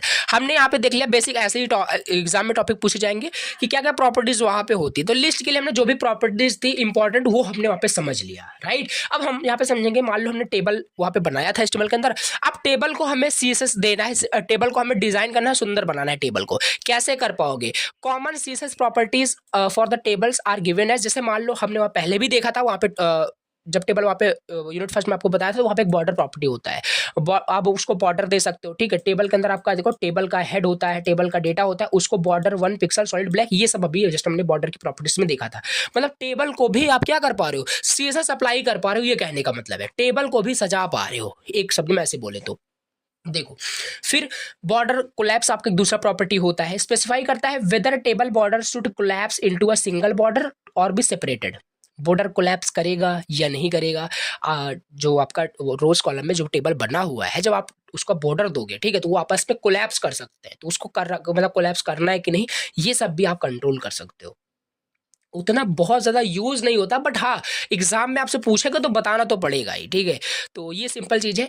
और पैडिंग का भी देखा था हमने, सेल के बीच में मान लो आपको पैडिंग देना है, ठीक है, सेल में कितना पैडिंग होगा तो वो पैडिंग भी आप दे सकते हो इसकी हेल्प से। पैडिंग प्रॉपर्टी का background colour, yes, by default तो वाइट ही होता है, आपको भी पता है। बैकग्राउंड कलर आप क्या देना चाहते हो, ईच सेल की मैं बात कर रहा हूँ, ईच सेल की और पूरे टेबल की मैं बात कर रहा हूँ, वो भी आप यहाँ पे दे सकते हो, वो भी आप क्या कर सकते हो, बैकग्राउंड कलर भी आप दे सकते हो। तो ये तो प्रॉपर्टीज हो गई आपकी, कुल मिला के कहने का मतलब है क्या क्या ऐसी प्रॉपर्टीज आपके माइंड में, अगर आपके अनुसार भी बहुत सारी प्रॉपर्टीज अगर आपको याद आ रही है, आप अच्छे से पढ़े हुए वो भी राइट कर सकते हो। यहाँ पे जो इजी, जो मोस्ट कॉमन यूज आपके होते हैं CSS टेबल को डिजाइन करने में, वो यहाँ पे मैं मेंशन किया हूँ। ओके तो ये हो गया आपका पैडिंग एंड बैकग्राउंड कलर हो गया। तो ये हो गया आपका टेबल में किस तरीके से हम करते हैं, टेबल को किस तरीके से CSS अप्लाई करते हैं। अब हमारा अगला टॉपिक यहाँ पे आता है CSS सेलेक्टर के बारे में। देखो ये कुछ नहीं है, जो अभी तक यहाँ पे देखो हम जैसे यहाँ पे ये CSS अप्लाई कर रहे हैं, तो हम TH को सेलेक्ट कर रहे हैं, इसको सेलेक्ट कर रहे हैं, ठीक है। H1 को हमें की स्टाइलिंग अप्लाई करनी थी, तो H1 को हम पहले सेलेक्ट करते, तो वो सेलेक्टर की हेल्प से ही हो पाता था। इसका सिंटेक्स क्या है, अब इसे डिटेल में समझते हैं। देखो CSS सेलेक्टर, ठीक है, अब हमें CSS अप्लाई करना है किसी HTML एलिमेंट्स में, तो उसको पहले क्या करोगे, सेलेक्ट करोगे, ठीक है।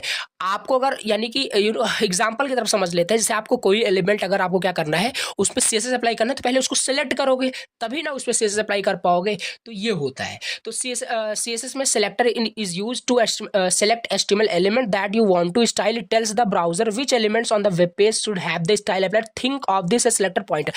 ये सारी चीज़ वही लिखी हो जो मैं बता रहा हूँ।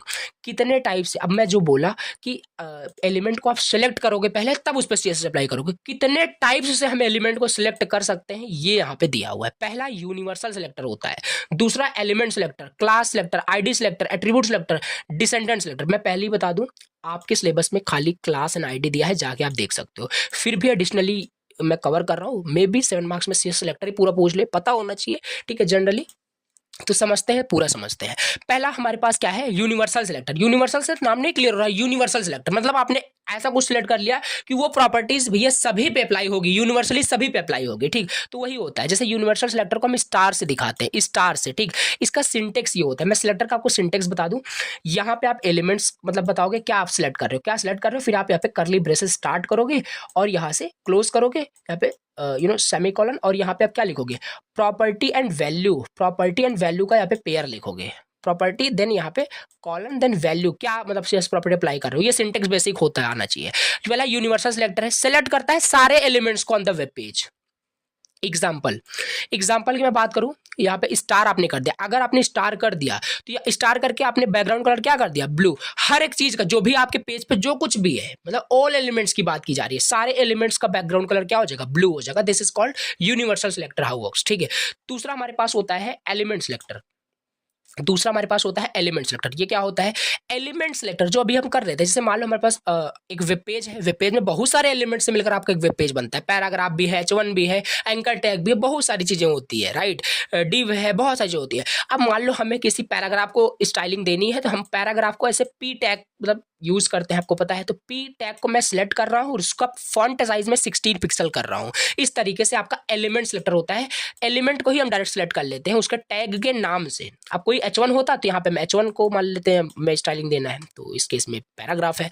तीसरा हमारे पास होता है class selector, most important. Class selector को हम डॉट से सिलेक्ट करते हैं। कैसे, देखो इसको हम क्या करते हैं, अभी इसका एग्जांपल आई थिंक मैं ऐड किया हूँ कि नहीं, तो एग्जांपल यहाँ पे ऐड नहीं है, बाकी एग्जांपल यहाँ पे दिया हुआ है, एक एक लाइन वर्ड दिया हुआ है। देखो इस एग्जांपल और थोड़ा सा बता दूं, जैसे क्लास सिलेक्टर की मैं बात कर रहा हूँ, जैसे ओके ये आपका H1 टैग है, राइट, H1 टैग है।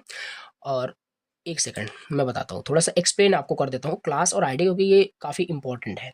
ठीक है, इसे हमने क्लास दे दिया, क्लास दे दिया, एम दे देते हैं कुछ भी रैंडमली, ठीक है। और इसके अंदर हम मान लेते हैं, इसके अंदर हमारे पास क्या है, कुछ कंटेंट लिखा हुआ है, ठीक है। अब यहाँ पे देख लेना, तो ये हमारा एक H1 टैग है, बिल्कुल 100% करेक्ट है, ठीक है। अब ये हमने क्या किया, इस H1 टैग को हमने क्लास दे दिया। क्यों दिया, रीजन देखो, एक वेब पेज के अंदर हजारों H1 हो सकते हैं, मानते हो कि नहीं, बिल्कुल। अब जैसे मान लेते हैं, हम मान लेते हैं हमारे पास हजारों H1 टैग हमारे पास है, हम लेकिन उसमें से हम 100, मतलब उसमें से 100 की मैं बात कर रहा हूँ, ठीक है। 100 H1 को हमें क्या करना है, कुछ CSS अप्लाई करना है और सेम CSS अप्लाई करना है। तो क्या अब हम वहाँ पे 100 टाइम्स H1 करके लिखेंगे, नहीं, इफिशिएंट नहीं होगा और ऐसा होगा भी नहीं। तो हम उसको क्लास दे सकते हैं, ठीक है। 100 एलिमेंट्स को हम क्या करेंगे, सेम क्लास का नाम दे सकते हैं, और उस क्लास को हम क्या करेंगे, एज अ क्लास सिलेक्टर उसे हम सिलेक्ट करेंगे और उस पर अप्लाई करेंगे, और एक साथ 100 एलिमेंट्स पे आपके क्या होंगे, सारे CSS अप्लाई हो जाएंगे। यही होता है क्लास सिलेक्टर, ठीक है। तो ये क्लास एट्रीब्यूट्स इस तरीके से हम इसको क्लास देते हैं, आपको बिल्कुल ऑलरेडी आता होगा। तो एक साथ ही आपके अगर 100 आपने एलिमेंट्स को आपने क्लास दिया है, सेम क्लास आप दे सकते हो। आईडी सेम नहीं दे सकते, अभी कंसेप्ट बताते हैं। तो लेकिन क्लास आप हर एक एलिमेंट्स को अलग अलग भी दे सकते हो या सेम भी दे सकते हो। और क्लास लेटर हम इसलिए यूज करते हैं कि अगर एक साथ हमें मल्टीपल एलिमेंट्स पे अगर अप्लाई करना है, तभी हम क्लास लेटर यूज करते हैं, ठीक। तो ये देखो, एक मेन बॉक्स करके आपका कुछ बनाया गया होगा, जैसे अभी M करके हमने बनाया था, उसको सिलेक्ट किया गया, और पर्टिकुलर उसको जब सिलेक्ट करोगे वो सिलेक्ट हो जाए, उसका बैकग्राउंड कलर येलो हो जाएगा, ठीक है। तो डॉट से, इसको सिंटेक्स यही है, डॉट देन उसका जो भी आपने क्लास का नाम वहाँ पे दिया था, जैसे इस केस में भी M दिया था, तो सिलेक्ट कर लोगे। बिल्कुल आपको आई थिंक समझ में आ रहा हो कि मैं क्या बता रहा हूँ। इसके बाद नेक्स्ट हमारे पास यहाँ पे है आईडी सिलेक्टर होता है। आईडी सिलेक्टर जैसे आपका सिलेक्ट क्लास सिलेक्टर की बात करें, डॉट से हुआ था, ये आपका हैश से होता है, हैश सिंबल से होता है, राइट। इसमें भी जैसे आपने कोई H1 टैग बनाया, जैसे यहाँ पे भी क्लास आपने दिया था, यहाँ पे आप आईडी एट्रीब्यूट दोगे, ठीक है। आईडी करके यहाँ पे कुछ भी दे दोगे, ठीक है, आईडी करके कुछ भी दे दोगे, और उसी नाम से आप हैश सिंबल देन आईडी का जो नाम होगा उससे सेलेक्ट कर लोगे, बैकग्राउंड कलर जो भी प्रॉपर्टीज अप्लाई करना है वो आप कर सकते हो। और याद रखना, जैसे क्लास की तरह हम सेम एलिमेंट्स को क्या करते हैं, सेम क्लास का नाम दे सकते हैं, ठीक है। 100 एलिमेंट्स हमारे पास है, तो 100 एलिमेंट्स को हम सेम क्लास का नाम दे सकते हैं एक साथ CSS अप्लाई करने के लिए। बट 100 एलिमेंट्स को सेम आईडी का नाम हम बिल्कुल भी नहीं दे सकते। आईडी जैसे आपका रोल नंबर क्या है, आईडी है, हमेशा यूनिक है, ठीक है। तो यूनिक होना चाहिए, राइट, यूनिक होना चाहिए। देखो लिखा भी है, शुड बी यूनिक दिस। तो ये सब रीड आउट करोगे ना तो आपको बिल्कुल और समझ में आएगा। मैं एग्जांपल कंसेप्ट आपको बता रहा हूँ। फिर हमारे पास सिलेक्टर जो होता है, that is attribute selector, that is attribute selector. Attribute selector क्या होता है, अच्छा, जैसे एट्रीब्यूट सिलेक्टर का सिंपल मतलब ये है, जैसे आपने कोई फॉर्म बनाया, आपने कोई वेब पेज में आपने कोई फॉर्म बनाया, फॉर्म आपका किससे मिलकर बनता है, बताया था आपको, डिफरेंट आपके इनपुट्स से मिलकर बनते हैं, ठीक है। इनपुट बटन उससे मिलकर बनता है। तो मान लेते हैं आपने इनपुट टाइप एक आपने टेक्स्ट लिया होगा, तो ये आपका क्या है, input type is equal to text, ये आपका एक एट्रीब्यूट है। इसे आपने सिलेक्ट कर लिया कि भैया जो इनपुट टैग है और उनका टाइप अगर टेक्स्ट है तो उस पर ये CSS अप्लाई कर देना, उनका बॉर्डर ये कर देना। अब ऐसे भी कर सकते थे कि अब एक और दिखा सकते, इनपुट टाइप जिसका टाइप पासवर्ड होगा उसको ये कर देना। तो एट्रीब्यूट सेलेक्ट किया जा रहा है, एट्रीब्यूट सेलेक्ट किया जा रहा है, उस पर CSS अप्लाई किया जा रहा है, राइट। आई होप समझ में आया होगा। डिसेंडेंट सेलेक्टर हमारे पास इसी तरीके से होता है। डिसेंडेंट का सिंपल मतलब ये है, देखो डिसेंडेंट का मतलब सिंपल ये है, जैसे ये हम मान लेते हैं आपका ये डिव है, ठीक है। ये आपका कोई मान लेते हैं आपका डिव टैग की मैं बात कर रहा हूँ। इस डिव के अंदर मैं बात करता हूँ, कोई आपका पैराग्राफ टैग है, राइट, कोई आपका पैराग्राफ टैग है। इस पैराग्राफ टैग पर आपको क्या करना है, CSS अप्लाई करना है। तो आपके पास बहुत सारे तरीके हैं, आपके पास बहुत सारे तरीके हैं। एक सेकंड देखते हैं। अब जैसे ये आपका कुछ स्ट्रक्चर दिया हुआ HTML का, आपको आता होगा। अब इस पैराग्राफ पे हमें क्या करना है, कुछ CSS अप्लाई करना है, तो या तो हम इसको कुछ क्लास दे दें या तो आईडी दे दें, तब हम कर सकते हैं, राइट। या तो हम डिसेंडेंट सेलेक्टर भी यूज कर सकते हैं। तो यहाँ पे देखो डिव के अंदर P है, उस पे कलर आपको, उसका कलर आपको ग्रीन कर देना है, सिंपल। डिव के अंदर ये डिसेंडेंट, ठीक है, यही होता है, सिंपल। ये हो गया आपका क्या, सीएसएस सिलेक्टर इन डिटेल। काफी इंपॉर्टेंट टॉपिक है आपका, ये आपको बिल्कुल आना चाहिए। तो ये सीएसएस सिलेक्टर हमने कंप्लीट कर लिया। इसके बाद हमारे पास नेक्स्ट टॉपिक आता है, that is box model in CSS. Box model in CSS ये समझते हैं, और ये हम तभी से समझते चले आ रहे हैं, और इसमें मुझे लगता है आपको फिर से कुछ बताना पड़ेगा। इसको थोड़ा फास्ट वर्ड में देखते हैं, ठीक है। तो क्या है बॉक्स मॉडल, क्या है, हर एक चीज, फिर वही बता रहा हूँ, हर एक चीज जो भी एचटीएमएल एलिमेंट जो कुछ भी देखते हो, इंस्पेक्ट करके जाके देखना और विजुलाइज होगा। इंस्पेक्ट करके कर्सर लेके जाओगे तो हर एक चीज आपको बॉक्स में दिखता है। तो यही है बॉक्स मॉडल, ठीक है। हर एक एलिमेंट्स जब भी आपके मतलब इंटरप्रेट होता है आपका, वो क्या बोलते हैं, ब्राउजर जब इंटरप्रेट करता है आपको जो दिखता है, डिस्प्ले होता है, हर एक चीज वो बॉक्स होता है। वही लिखा हुआ है सीएसएस मॉडल, एक फंडामेंटल आपका कंसेप्ट है वेब डिजाइन में, that defines how elements on a web page structured and how they interact with each other in the term of the spacing and the layout. Every HTML element is considered, वही बताया, please read out करना, right. तो ये समझ में आपको आएगा। तो क्या क्या यहाँ पे बॉक्स मॉडल हमारे पास, देखो बॉक्स मॉडल जो हमारे पास है, चार मेन इंपॉर्टेंट एरियाज से मिलकर बना हुआ है। एक आपका होता है कंटेंट एरिया, दूसरा होता है पैडिंग, तीसरा होता है बॉर्डर, फिर margin. Content area is nothing but a height and width.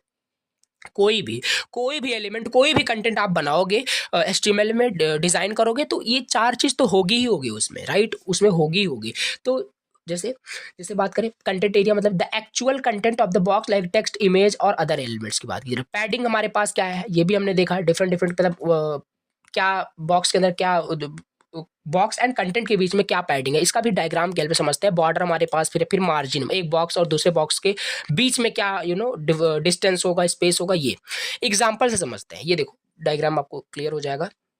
तो ये मानते हैं जब भी आप उसको इंस्पेक्ट करते हो तो कुछ इस तरीके से दिखता है आपको, ठीक, डिफरेंट चीजें। तो ये क्या है, ये जो आपको ये दिख रहा है ना, ये आपका है कंटेंट। ये क्या है, ये है आपका बीच में आपका है कंटेंट, और ये डायग्राम बनाना है अगर एग्जाम में आ जाता है तो। ये आपका कंटेंट है, कंटेंट का विद ये है, कंटेंट और इसके बॉर्डर के बीच में देखो कितना यहाँ पे पैडिंग 50 का दिया हुआ है, तो ये पैडिंग आपका दिया हुआ है, राइट। और बॉर्डर कितना दिया है, बॉर्डर यहाँ पे देख लो 5 का दिया हुआ है, ये आपका बॉर्डर हो जाएगा। तो ये है बॉर्डर और कंटेंट के बीच में जो स्पेस होता है, बॉर्डर और कंटेंट के बीच में जो स्पेस होता है उसे हम पैडिंग बोलते हैं, राइट।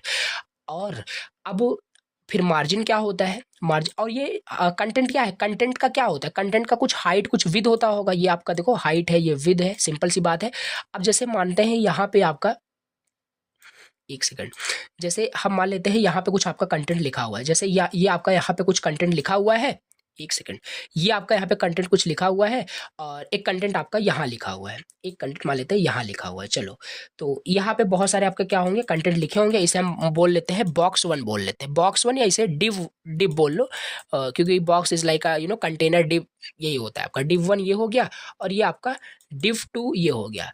अब ये देखो आपस में क्लोज दिख रहे हैं। अब मान लो इनके बीच में ये बॉक्स मुझे यहाँ दिखाना है, तो इसे हम क्या दे सकते हैं, इस बॉक्स को हम मार्जिन राइट दे सकते हैं। मार्जिन राइट दे देंगे तो ये बॉक्स आपका इधर चला जाएगा, या इस बॉक्स को हम मार्जिन लेफ्ट दे देंगे तब भी आपका ये बॉक्स यहाँ आ जाएगा, ठीक। यही कुछ कंसेप्ट है बॉक्स मॉडल किस तरीके से काम करता है, इन डिटेल भी लिखा हुआ है, रीड करोगे समझ में आएगा। कंटेंट एरिया क्या, content area this is the main area where the elements, कहने का मतलब क्या है, जो भी कंटेंट आपका होता है बाय डिफॉल्ट जो उसका कंटेंट का जो हाइट विद होता है वो अकॉर्डिंग टू द जो कंटेंट है उसके साइज पे डिपेंड करता है, उसके साइज पे डिपेंड करता है, उसके साइज पे डिपेंड करता है। देखो लिखा भी है this is the main area where your elements, content, text, image जो भी दिया है वो उसका जो size of the content area can be control using height and width. हाँ ये भी है, जैसे आपका कोई भी कंटेंट आपने लिखा है, कोई आपने H1 टैग बनाया, H1 आपने टैग बनाया, उसमें आपने अपना हेलो वर्ल्ड करके कुछ लिखा, उसका कंटेंट अभी इतना है, उसका कंटेंट अभी इतना है, इतने में आपका क्या हेलो वर्ल्ड दिख रहा है। अब मान लो इसके विद को आप और इंक्रीज करना चाहते हो, इसके विद को और नहीं तो इतना कर दोगे, तो ये सब कंट्रोल किसकी हेल्प से कर पा रहे हो, हाइट एंड विद आपकी प्रॉपर्टी होती है, आपको पता है। तो ये हो गया आपका कंटेंट एरिया, ठीक। इसकी हेल्प से कैसे कंटेंट का क्या एरिया होगा ये हम कंट्रोल करते हैं। दूसरा padding, padding is the space between the content and the border, बताया पहले। It is the inside the element box, element box के अंदर आपकी पैडिंग होती है, एलिमेंट बॉक्स के अंदर पैडिंग होती है। एग्जाम्पल अगर मैं आपको बताऊं, ये क्या है, ये हम मान लेते हैं सबमिट का एक बटन है, राइट, रुको, ये है आपका सबमिट का एक बटन, अब ये जो सबमिट टेक्स्ट है, सिंपल सी बात है, टेक्स्ट ही है। अब इस सबमिट टेक्स्ट और इसका जो ये बॉर्डर दिख रहा है, इसके बीच में मैं स्पेस देना चाहता हूँ कुछ, ठीक है, ऊपर मतलब टॉप बॉटम लेफ्ट राइट देना चाहता हूँ। तो ये जब आप इस पर पैडिंग अप्लाई करोगे ना, तो ये कुछ इस तरीके से दिखेगा। थोड़ा सा आपका ये बड़ा भी हो जाएगा। तो ये देखो, ये सबमिट, ये देखो थोड़ा सा आपको ऊपर नीचे मतलब लेफ्ट राइट आपको यहाँ पे कुछ दिख रहा होगा, सबमिट, ठीक है। तो ये देखो पैडिंग यही होता है, सिंपल बॉर्डर और कंटेंट एरिया के बीच का स्पेस, राइट। फिर पैडिंग हमारे पास प्रॉपर्टीज 4 होते हैं। या तो हम मान लो हमें टॉप पे पैडिंग देना है, राइट में पैडिंग देना है, बॉटम में, लेफ्ट में, कहाँ पे देना है, तो वो सारा यहाँ पे हम कर सकते हैं। पैडिंग का हमारे पास शॉर्ट हैंड भी होता है, आपने प्रीवियस में देखा होगा। खाली आप क्या करो, पैडिंग लिख दो, ठीक है। अगर आपको एक बार में मतलब चारों डायरेक्शन में पैडिंग देना है, तो खाली आप पैडिंग यहाँ पे लिखो, और प्रॉपर्टीज आपको देना आता है पैडिंग एंड 10 पिक्सल हमने दे दिया। तो ये जो प्रॉपर्टीज अप्लाई होगी ना, ये टॉप बॉटम लेफ्ट राइट चारों पे अप्लाई हो जाएगी। लेकिन अगर आप पैडिंग टॉप दोगे, यहाँ पे टॉप लिख दिए, तो टॉप पे ही अप्लाई होगी, ये कंसेप्ट है। एग्जाम्पल लिया है, देख सकते हो। बॉर्डर भी हमारे पास इस तरीके से है, the border surround the padding. तो ये है कंटेंट का बॉर्डर सेट करता है, कंटेंट एरिया का बॉर्डर सेट करता है, सेपरेट करता है कंटेंट फ्रॉम द मार्जिन। मतलब you can customise the border with a different style. हम बॉर्डर को कस्टमाइज भी कर सकते हैं, हमने पहले भी देखा था वहाँ पे कैसे हम बॉर्डर को कैसे कस्टमाइज कर, बॉर्डर की प्रॉपर्टीज हमने एटलीस्ट देखी थी वहाँ पे। यहाँ पे भी है, बॉर्डर के विद को हम कंट्रोल कर सकते हैं, बॉर्डर के स्टाइल को, बॉर्डर का स्टाइल क्या होगा, सॉलिड होगा, डैश्ड होगा, डॉटेड होगा, ठीक, इस तरीके से।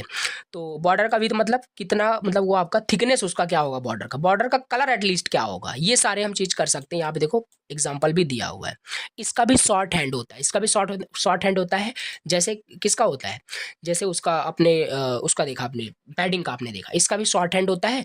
बॉर्डर आपको लिखना है, देखो जैसे शॉर्ट हैंड यहाँ पे दिया हुआ है, बॉर्डर आपने किया, बॉर्डर का विद आपने डिफाइन कर दिया, बॉर्डर का स्टाइल आपने डिफाइन कर दिया सॉलिड होगा, बॉर्डर का कलर आपने एक ही लाइन में आपने सारी चीजें कर दिया। ये चीज हो गया हमारे पास, ठीक। तो ये हो गया हमारे पास बॉर्डर, ठीक। अब इसके बाद हमारे पास क्या है, मार्जिन प्रॉपर्टीज हमारे पास है। मार्जिन मतलब मार्जिन, ये भी आपका क्या है, बॉक्स मॉडल का ही कंसेप्ट है, इसको भी समझ लेते हैं। मार्जिन, अब ये तो हमने पहले ही देखा, ये आउटसाइड ऑफ द एलिमेंट में क्या स्पेस होगा, एक बॉक्स ये है, बॉक्स दूसरा है, उनके बीच में क्या होगा, हमने पहले कंसेप्ट आपको बताया, वही सिंपल चीज है। उनके बीच में कंट्रोल करने के लिए spacing between elements on a page we use margin, ठीक। Margin top, margin left, margin right, margin bottom, ये भी। और इसका शॉर्ट हैंड भी, इसका भी वही होता है, मार्जिन करके उसका कितना मार्जिन आपको देना है वो कर दो, चारों एलिमेंट्स पे वो अप्लाई हो जाएगा, ठीक है। तो ये हमारे पास हो जाएगा क्या, मार्जिन प्रॉपर्टीज हमने यहाँ पे देख लिया, ठीक है। तो ये हो गया आपका मार्जिन, मतलब जो भी बॉक्स मॉडल होता है कि मार्जिन का क्या मतलब है, ठीक है। ये तो हमने पहले भी देखा था कि इस तरीके से मार्जिन प्रॉपर्टी में अप्लाई कर सकते हैं। तो ये भी इसका शॉर्ट हैंड ये भी होता है। अब इसका एग्जांपल यूजेस देख लेते हैं तो और क्लियर हो जाएगा। सिंपल देखो, एक डिव को यहाँ पे सिलेक्ट किया गया, और ये क्या सिलेक्टर यहाँ पे यूज हुआ है, एलिमेंट सिलेक्टर यूज हुआ है, डायरेक्टली एलिमेंट को ही यूज कर लिया गया, डिव एलिमेंट्स को, ठीक। तो ये होता है, इस पे देखो विद दिया गया, पैडिंग दिया गया, बॉर्डर दिया गया, सारे ऐसे आपको एग्जांपल दे देने, आपका हो जाएगा यहाँ पे, ठीक है। तो ये हो गया आपका ये टॉपिक कंप्लीट, ठीक है। और इसी के साथ अगर मैं आपको थोड़ा सा दिखाऊं, CSS एडवांस में पढ़ना है, 45 पे हम अभी है, 1 पे आ गए, ठीक है। देखो ये सारे प्रॉपर्टीज हम कंप्लीट कर चुके हैं कि नहीं, सारे टॉपिक्स कंप्लीट है, ठीक है। तो ये है, इसमें इंपॉर्टेंट क्वेश्चन भी आगे बता दूंगा क्या क्या इंपॉर्टेंट क्वेश्चन है, तो वो भी हो जाएगा। अब यहाँ पे CSS एडवांस भी हमें यहाँ पे देखना है, तो इसमें काफी सारे टॉपिक्स, और इसमें भी बहुत मतलब इंपॉर्टेंट है, और यहाँ पे ऐसा नहीं बहुत बड़ा टॉपिक है, बहुत इजी टॉपिक्स है। चलो इसको भी यहाँ पे कवर कर लेते हैं, ओके। तो इसे भी देख लेते हैं। देखो CSS एडवांस, इसका मतलब कुछ नहीं है, मतलब इसमें हमें थोड़ा सा जो एडवांस प्रॉपर्टीज है, जो और मतलब इंपॉर्टेंट प्रॉपर्टीज की बात करें, वो हमें यहाँ पे पढ़ना है। तो पहला यहाँ पे हमारे पास होता है CSS ग्रुपिंग, ठीक है।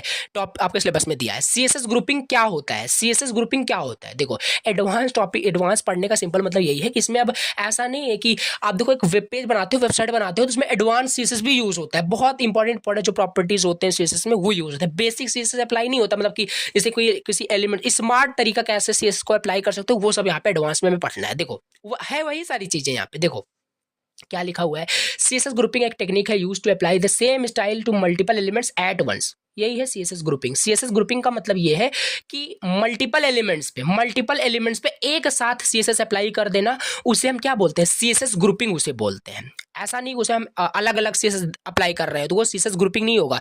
CSS को ग्रुप कर दे रहे हैं, मतलब मतलब मल्टीपल एलिमेंट्स पे, मतलब हमारे पास 10 एलिमेंट्स है, तो 10 एलिमेंट्स पे हम एक साथ क्या कर पा रहे हैं, CSS अप्लाई कर पा रहे हैं। एग्जाम्पल यहाँ पे ये देखो दिया हुआ, जैसे हमारे पास क्या है, हमारे पास H1 एलिमेंट्स है, H2 है, H3 है, तीनों का हम इस तरीके से दे रहे हैं। अभी तक हम क्या दे रहे थे, पहले भैया हम H1 को सिलेक्ट कर लें, फिर ऐसे दे रहे थे, ठीक है। अब अगर हम नॉर्मल तरीके का यूज करेंगे तो फिर इसी तरीके से हम भैया H2 को भी सिलेक्ट करेंगे, फिर H2 को भी देंगे। हो क्या रहा है यहाँ पे, नोटिस क्या कर रहे हो, रिडंडेंसी, डुप्लीकेसी, ठीक है, ये बल्कि कोड हो जाएगा और सेम काम हो रहा है। इसे हम ऐसे भी कर सकते थे, H1 H2 H3 comma separate, इस कॉमा से सेपरेट करो, सबका जो भी प्रॉपर्टी अप्लाई करना है एक साथ। देखो क्या हो गया, CSS को आपने यहाँ पे क्या किया, ग्रुप कर दिया, राइट। यही होता है CSS ग्रुपिंग, बस और कुछ नहीं, ठीक है।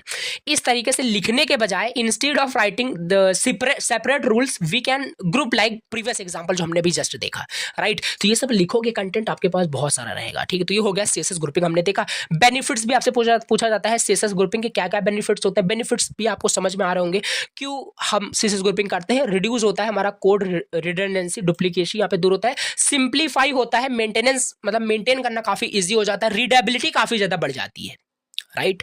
तो ये है आपका बेनिफिट्स, हमने देख लिया। ओके तो इसके बाद हमारा अगला टॉपिक है, देखो छोटे छोटे टॉपिक्स यहाँ पे है, राइट। अब डायमेंशन हमें देखना है। अब हमें यहाँ पे देखना है डायमेंशन क्या होते हैं CSS में। डायमेंशन का मतलब क्या है, डायमेंशन इज नथिंग मतलब जैसे आपका क्या है, आपका भी कुछ डायमेंशन होगा, आपके लैपटॉप का भी डायमेंशन मतलब कि हाइट एंड विड्थ, डायमेंशन का मतलब हाइट एंड विड्थ, ठीक है। तो वही है, dimension refers to the width and height of an element. हर एक एलिमेंट का कुछ हाइट होता है, कुछ विड्थ होता है। Every element has a some height and width. H1 element define करो तो बाय डिफॉल्ट उसका कुछ हाइट एंड विड्थ तो होता ही होता है, सिंपल सी बात है। यू कैन कंट्रोल, और उसे ही आप कंट्रोल कर सकते हो, ठीक है। हाउ बिग और स्मॉल एन एलिमेंट्स अपीयर, कि वो एलिमेंट्स कितना बड़ा कितना छोटा दिखेगा स्क्रीन पे, उसके विड्थ एंड हाइट को कंट्रोल करके CSS प्रॉपर्टी को यूज करके क्या कर पाओगे, डायमेंशन को कंट्रोल कर पाते हो, हाइट विड्थ को कंट्रोल कर पाते हो। तो ये होता है हमारे पास मतलब कि डायमेंशन इन CSS। अब इसके टाइप्स भी देख लेते हैं, कितने टाइप्स के हमारे पास यहाँ पे डायमेंशंस एंड इन CSS यहाँ पे होते हैं। अब यहाँ पे हमें देखना है types of dimension in CSS, कितने टाइप्स के डायमेंशन इन CSS होते हैं, वही सब आपको लिखना है। पहला विद एंड हाइट हो जाएगा, और ये सब कैसे मतलब क्या कैसे कंट्रोल करेंगे, कितना स्मॉल कितना बिग आपका एलिमेंट दिखेगा, ये हाइट एंड विद से ही हम कर पाते हैं। तो ये आप राइट करोगे, यहाँ पे देखो वही लिखा हुआ है। जैसे विद मतलब स्पेसिफाई करेगा कितना एलिमेंट का क्या विद होगा, हाइट क्या होगा, एग्जाम्पल दिया, किसी एलिमेंट को सिलेक्ट करना, उसका विद दिखा देना। ये सब बहुत ईजी है, सब अभी जस्ट हमने देख ही लिया पीछे, यही सब देख रहे थे, ठीक है। तो वही सब इस टर्म में आपको लिखना है। देखो आपका एलिमेंट था, उसका आपने हाइट डिफाइन कर दिया, विड्थ डिफाइन कर दिया, ये एक आपका पहला डायमेंशन का टाइप हो जाएगा। दूसरा आपका ये है minimum height and minimum width की बात की जा रही है। देखो कोई एलिमेंट है, ठीक, कोई एलिमेंट का मिनिमम विड्थ क्या होगा, मिनिमम हाइट क्या होगा, ये आप डिफाइन करना चाहते हो। देखो कभी आप नोटिस करना, ठीक। ये क्या है, देखो एग्जाम्पल्स इसको क्लियर करते हैं, ज़्यादा अच्छे समझ में आएगा। ये आपका क्या है, वेब पेज है, ये आपका वेब पेज है। आपका क्या है, आपका यहाँ पे एक आपने बटन डिफाइन किया, और इसका मिनिमम मान लेते हैं, इसका मिनिमम जो आपने विद कर दिया, वो कर दिया 300 पिक्सल, मान लेते 300 पिक्सल कर दिया। और अब आप यहाँ पे आपके पास एक मिनिमाइज का बटन होता है, इस बटन को जब अब क्लिक करते हो, डेस्कटॉप की बात कर रहा हूँ, तो यहाँ पे क्या होगा कि ये आप मिनिमाइज कर पाओगे, इसको छोटा छोटा करते चले जाओगे, तो आप नोटिस करोगे एक टाइम पे आपका ये एकदम छोटा नहीं हो जाएगा, क्योंकि उस एलिमेंट की मिनिमम विड्थ कुछ छोटी कर दी गई है, ठीक है। मतलब सेट कर दिया क्योंकि मिनिमम विड्थ इतना होगा ही होगा, उससे मतलब छोटा आप नहीं कर पाओगे एलिमेंट्स को। तो यही मतलब होता है simple, minimum width minimum height set कर देना, ये भी एक डायमेंशन ही है। मिनिमम विड्थ क्या होगा किसी भी एलिमेंट का, मिनिमम हाइट क्या होगा, उससे कम फिर नहीं हो पाएगा, चाहे जितना आप मिनिमाइज कर लो, ठीक है। पूरे व्यू पोर्ट की मैं बात कर रहा हूँ, तो ये आप सेट कर सकते हो। Max with and max height भी उसी तरीके से फिर होता है। सिंपल यहाँ पे यही होता है डायमेंशन की, क्या डायमेंशन है कि कोई भी चीज कितना बड़ा कितना छोटा कोई भी एलिमेंट्स दिखेगा, that is called simple dimension का मीन्स। डिव को सिलेक्ट किया गया, विद इसका देखो, विद इसका 100% है, विद पूरे विपोर्ट की बात कर रहा हूँ, पूरे मान लेते हैं इसका विद पूरा यहाँ पे यहाँ से तक 100% है, लेकिन मिनिमम विद इसका 300 पिक्सल किया गया। अगर आप यहाँ पे मिनिमाइज बट जो आपका दिया रहता है वहाँ पे लैपटॉप की मैं बात कर रहा हूँ, उसे जब आप मिनिमाइज करोगे ना, तो वो एलिमेंट अगर मिनिमम विद प्रॉपर्टीज में सेट की गई है, तो वो एलिमेंट 300 पिक्सल से छोटा नहीं होगा, मिनिमाइज होगा ही नहीं। ऐसे काफ़ी सारे मतलब होते हैं, ठीक है, आप देख सकते हो प्रैक्टिकल करके। तो मिनिमम विथ मैक्सिमम विथ यहाँ पे देखो सेट किया गया है। तो ये डिव एलिमेंट्स यहाँ पे इसकी प्रॉपर्टीज देखो किस तरीके से डायमेंशन यहाँ पे सेट की गई। तो ये सिंपल हो गया हमारे पास डायमेंशन इन CSS क्या होता है, इसके टाइप्स भी हमने देखे। राइट तो चलो इसके बाद नेक्स्ट यहाँ पे टॉपिक देखते हैं डिस्प्ले प्रॉपर्टी क्या होता है इन सीएसएस में। और डिस्प्ले प्रॉपर्टी क्या है सीएसएस में अगला टॉपिक दिया। और डिस्प्ले तो हमने पहले भी देख लिया, display flex, display inline, display block, वही सब आपको थोड़ा सा कंटेंट इंक्रीज करके लिखना पड़ेगा अगर इंडिविजुअल पूछा था। और ये सब क्या है, एडवांस टॉपिक है, ठीक है। वहाँ पे तो हमने एज अ प्रॉपर्टीज तो रीड आउट किया था, बट एडवांस टॉपिक है। ये वेबसाइट जब डिजाइन होता है तो ये वाकई में ये सारे प्रॉपर्टीज आपके यूज होते हैं, बहुत ज़्यादा यूज होते हैं। तो डिस्प्ले प्रॉपर्टी सीएसएस में one of the most important properties, right, for controlling the layout and the positioning of an elements on the web page. It determines how an elements is displayed on the web page. ये सारी चीजें हैं, मतलब कोई भी element किस तरीके से दिखेगा, ये पहले भी मैंने बताया, किस तरीके से वो एलिमेंट आपका वेब पेज पे दिखेगा, कोई एलिमेंट, कोई बटन, कोई डिव, कोई बॉक्स, कुछ भी जो आप दिख रहे हो किस तरीके से दिखेगा वो कंट्रोल कर पाते हो with the help of the display property. ना यहाँ पे कुछ डिस्प्ले प्रॉपर्टी, कुछ वैल्यूज दिया है। जैसे आपका एक डिस्प्ले ब्लॉक होता है, डिस्प्ले ब्लॉक होता है, राइट। अब देखो एग्जाम्पल देखो, हमने इनलाइन देखा था, इनलाइन और ब्लॉक देखा था। ब्लॉक क्या होता है, ब्लॉक आपके पूरे विड्थ को लेता है, राइट। इनलाइन आपके क्या क्या वहाँ पे इनलाइन एलिमेंट्स के एग्जांपल कुछ आपको याद है? हाँ बिल्कुल, एंकर टैग आपका क्या होता है कि इनलाइन एलिमेंट होता है। आपने यहाँ पे क्या किया, ये आपका वेब पेज था, राइट। या देखो समझो, एग्जांपल बता रहा हूँ, ये आपने क्या किया, यहाँ पे आपने एक एंकर टैग बनाया और ये एंकर टैग का जो टेक्स्ट है वो है क्लिक, यानी ये अब इतना ही आपका विद ले रहा होगा, जितना इसका कंटेंट है उतना विद ले रहा होगा, ये पूरे विद को नहीं ले रहा होगा। रीजन ये है कि इनलाइन एलिमेंट है, ठीक है। अब अगर इस एलिमेंट को, एंकर टैग को आप क्या करोगे, सेलेक्ट कर लोगे। सीएसएस ऐसे ही तो करोगे, एंकर टैग आपका ये है, इसको आपने सिलेक्ट कर लिया और यहाँ पे भैया आपने क्या किया, डिस्प्ले प्रॉपर्टी, इसको लिख लेना, ठीक है। डिस्प्ले प्रॉपर्टी आपने दिया, डिस्प्ले ब्लॉक कर दिया, इस तरीके से डिस्प्ले ब्लॉक यहाँ पे कर दिया। तो होगा क्या, अब ये जो एलिमेंट पहले इनलाइन था, अब ये एलिमेंट बिहेव करेगा एज अ ब्लॉक एलिमेंट। अब ये आपका पूरे विड्थ को ऑक्युपाई करेगा आफ्टर अप्लाइंग दिस सीएसएस। तो डिस्प्ले प्रॉपर्टी यही है कि अब ये एलिमेंट आपका पूरे विड्थ को ऑक्युपाई करेगा, तो यही है डिस्प्ले ब्लॉक हो गया। इसका अपोजिट आपका इनलाइन हो जाएगा, इसका अपोजिट जस्ट आपका इनलाइन हो जाएगा। यहाँ पे देख सकते हो कि इसे रीड करोगे वही आपका कंसेप्ट लिखा हुआ है। जैसे कि common block level elements common क्या है, डिव होते हैं, पैराग्राफ होता है, ये सब आपके ब्लॉक लेवल एलिमेंट्स थे, ठीक। तो एग्जाम्पल की मैं बात कर लूँ तो ये रहा, जैसे ये देखो डिव, इसे डिस्प्ले ब्लॉक कर दिया। कोई भी आपने डिव लिया उसे ब्लॉक एलिमेंट में डिस्प्ले करना है, या कोई इनलाइन एलिमेंट है उसे आप ब्लॉक में कराना चाहते हो तो डिस्प्ले ब्लॉक कर दो, हो गया, उसका चेंज हो गया नो कि कैसे दिखेगा वो आपका। तो ये सिंपल इस तरीके से आपका इनलाइन भी होता है। इस तरीके से मैं बात करूँ डिस्प्ले प्रॉपर्टी में आपका डिस्प्ले इनलाइन भी होता है। डिस्प्ले ब्लॉक हमने देखा, डिस्प्ले इनलाइन भी होता है, डिस्प्ले इनलाइन। इसका भी एक एग्जाम्पल लें, अच्छा इसका भी एक एग्जांपल यहाँ पे मतलब समझते हैं क्या है। जैसे कि यहाँ पे कोई प्रॉपर्टीज हमारे पास मतलब दिया हुआ है, जैसे एक डिव मान लेते हैं, ठीक है। जैसे एक हमारे पास बॉक्स दिया है, डिव नाम का हमारे पास कोई बॉक्स दिया है। अब ये डिव क्या है, div is like a block level element होता है। डिव हमारे पास एक ब्लॉक लेवल एलिमेंट होता है। इस डिव के अंदर हम मान लेते हैं बहुत सारे कंटेंट लिखे हुए हैं। ब्लॉक लेवल एलिमेंट अगर आपका ये है डिव है, समझो अभी मैं क्या बोल रहा हूँ, ये पूरे विड्थ को लेगा, कंटेंट भले ही इतना है बट पूरे विड्थ को ये ऑक्युपाई करता है। This is the simple concept बताया था आपको। अब इस डिव को मान लो अब बिहेव कराना चाहते हो एज अ इनलाइन, तो इसको फिर से सिलेक्ट करोगे। सिलेक्ट कैसे करोगे, बताया था, सब आपको आना चाहिए। अब यहाँ पे इसको डिस्प्ले इनलाइन कर दोगे and after applying this CSS ये बिहेव करेगा। अब क्या, अब ये पूरे विड्थ को नहीं लेगा क्योंकि प्रॉपर्टी आपने इनलाइन दे दी तो कहाँ से लेगा फिर, ठीक है। तो डिस्प्ले इनलाइन हमारे पास, do not start on a new line, ये सब आपको बताया था, पहले भी बताया था, वही सिंपल है।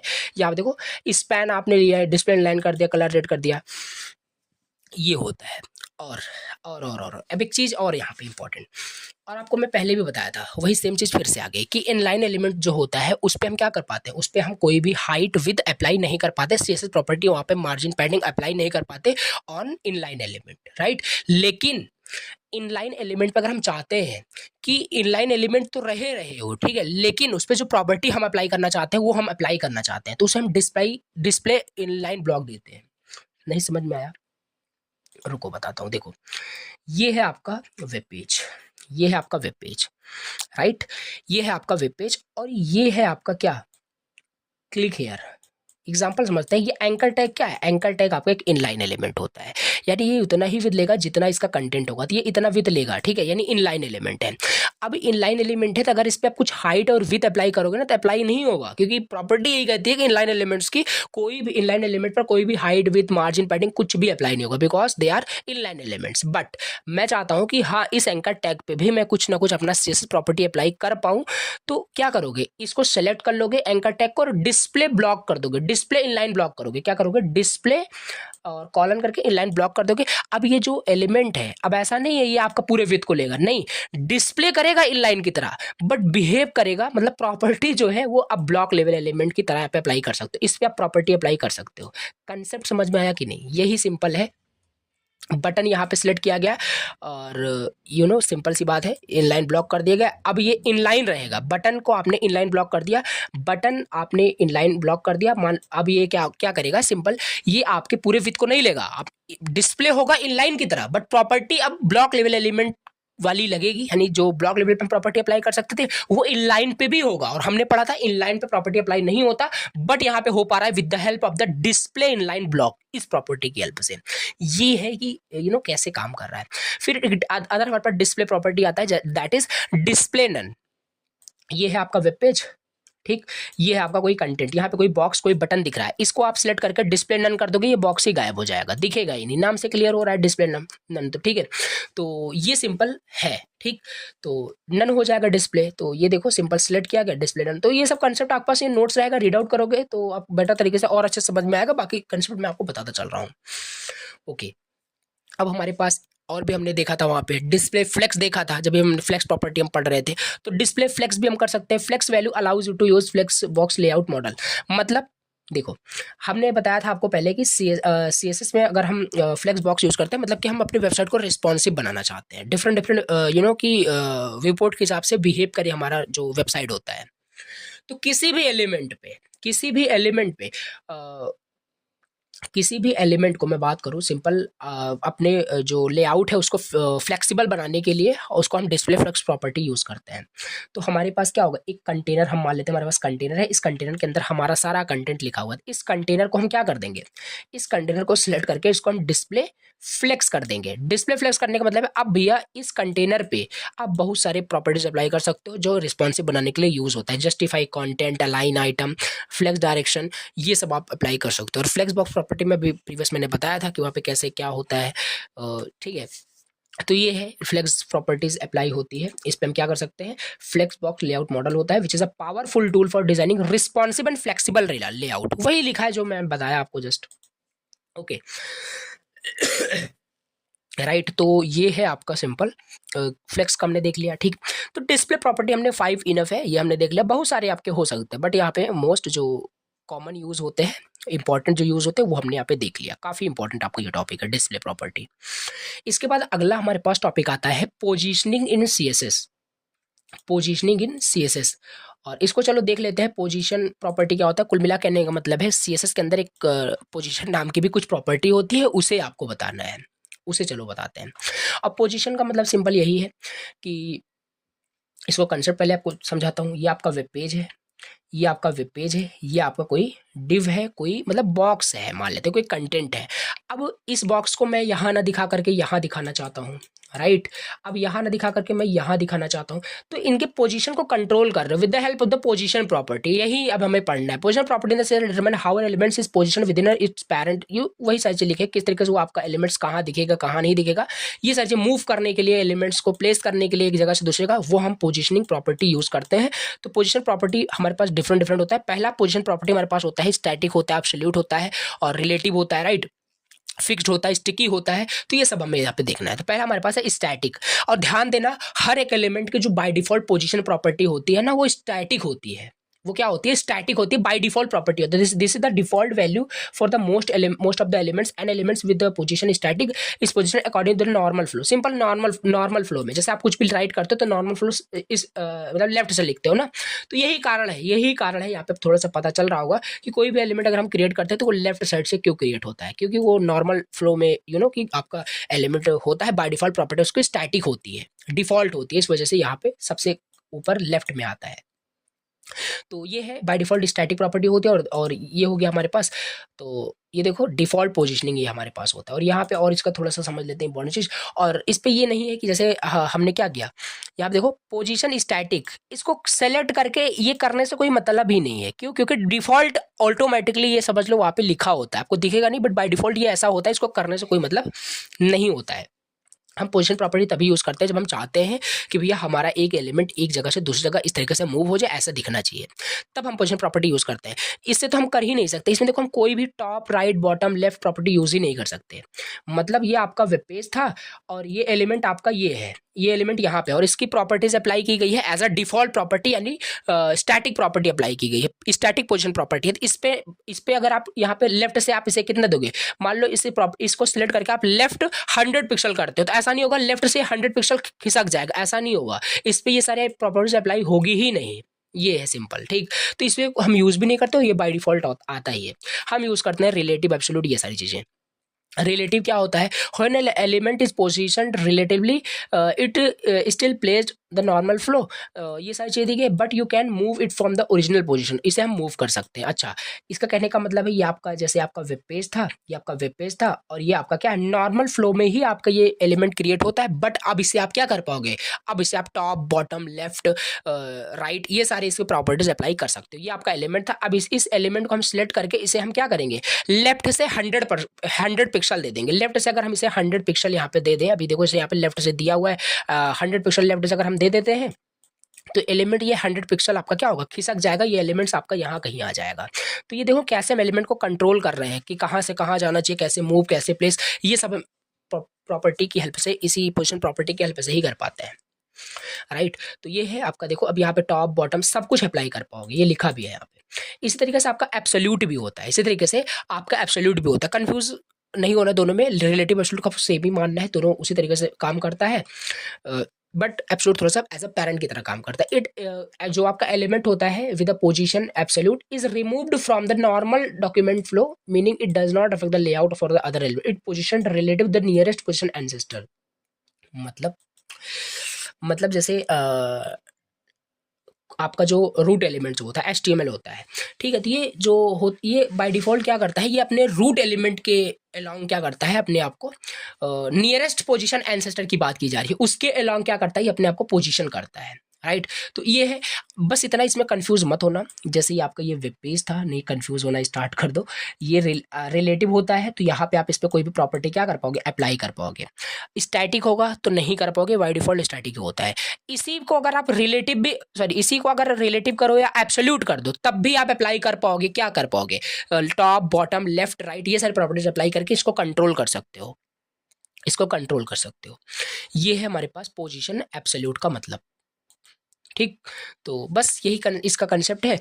ये एब्सोल्यूट जो होता है, ये आपका नियरेस्ट पोजीशन एंसेस्टर पे काम करता है, ठीक।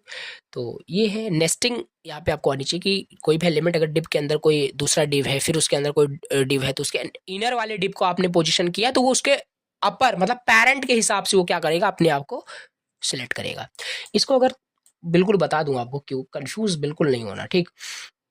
ये क्या था, ये आपका एक डिव है, ये आपका एक आउटर डिव है, ठीक, समझो कंसेप्ट, ठीक। ये आपका डिव है, इसके अंदर भी एक डिव है, इसके अंदर भी एक आपका div 2 है, ओके। ये div क्या है आपको पता है, कंटेनर है, सिंपल बॉक्स की तरह, और इसके अंदर हमारा मान लेते हैं ये आपका ये कंटेंट है। अब इस पे जब आप अप्लाई करोगे, ध्यान देना, इस पे जब अप्लाई करोगे पोजीशन प्रॉपर्टी, तो ये ऐसा नहीं होगा कि ये यहाँ कहीं दिखने लगेगा, नहीं, ये अपने पेरेंट नियरेस्ट एंसेस्टर के अलोंग ही होगा। अगर आप इसे लेफ्ट इसको अगर आप लेफ्ट 100 देते हो, तो ये इससे 100 यहाँ आएगा, नहीं तो सोचो यहाँ कहीं आ जाएगा, नहीं ऐसा नहीं। तो यही देखो, ये है आपका एब्सोल्यूट का मतलब, ठीक। चलिए, फिक्स्ड भी हमारे पास होता है, फिक्स्ड सिंपल, ये भी काफी यूज होता है कि ये क्या करता है, एलिमेंट्स को पोजीशन कर देता है, फिक्स्ड कर देता है। It is removed from the normal document, ये सिंपल चीज।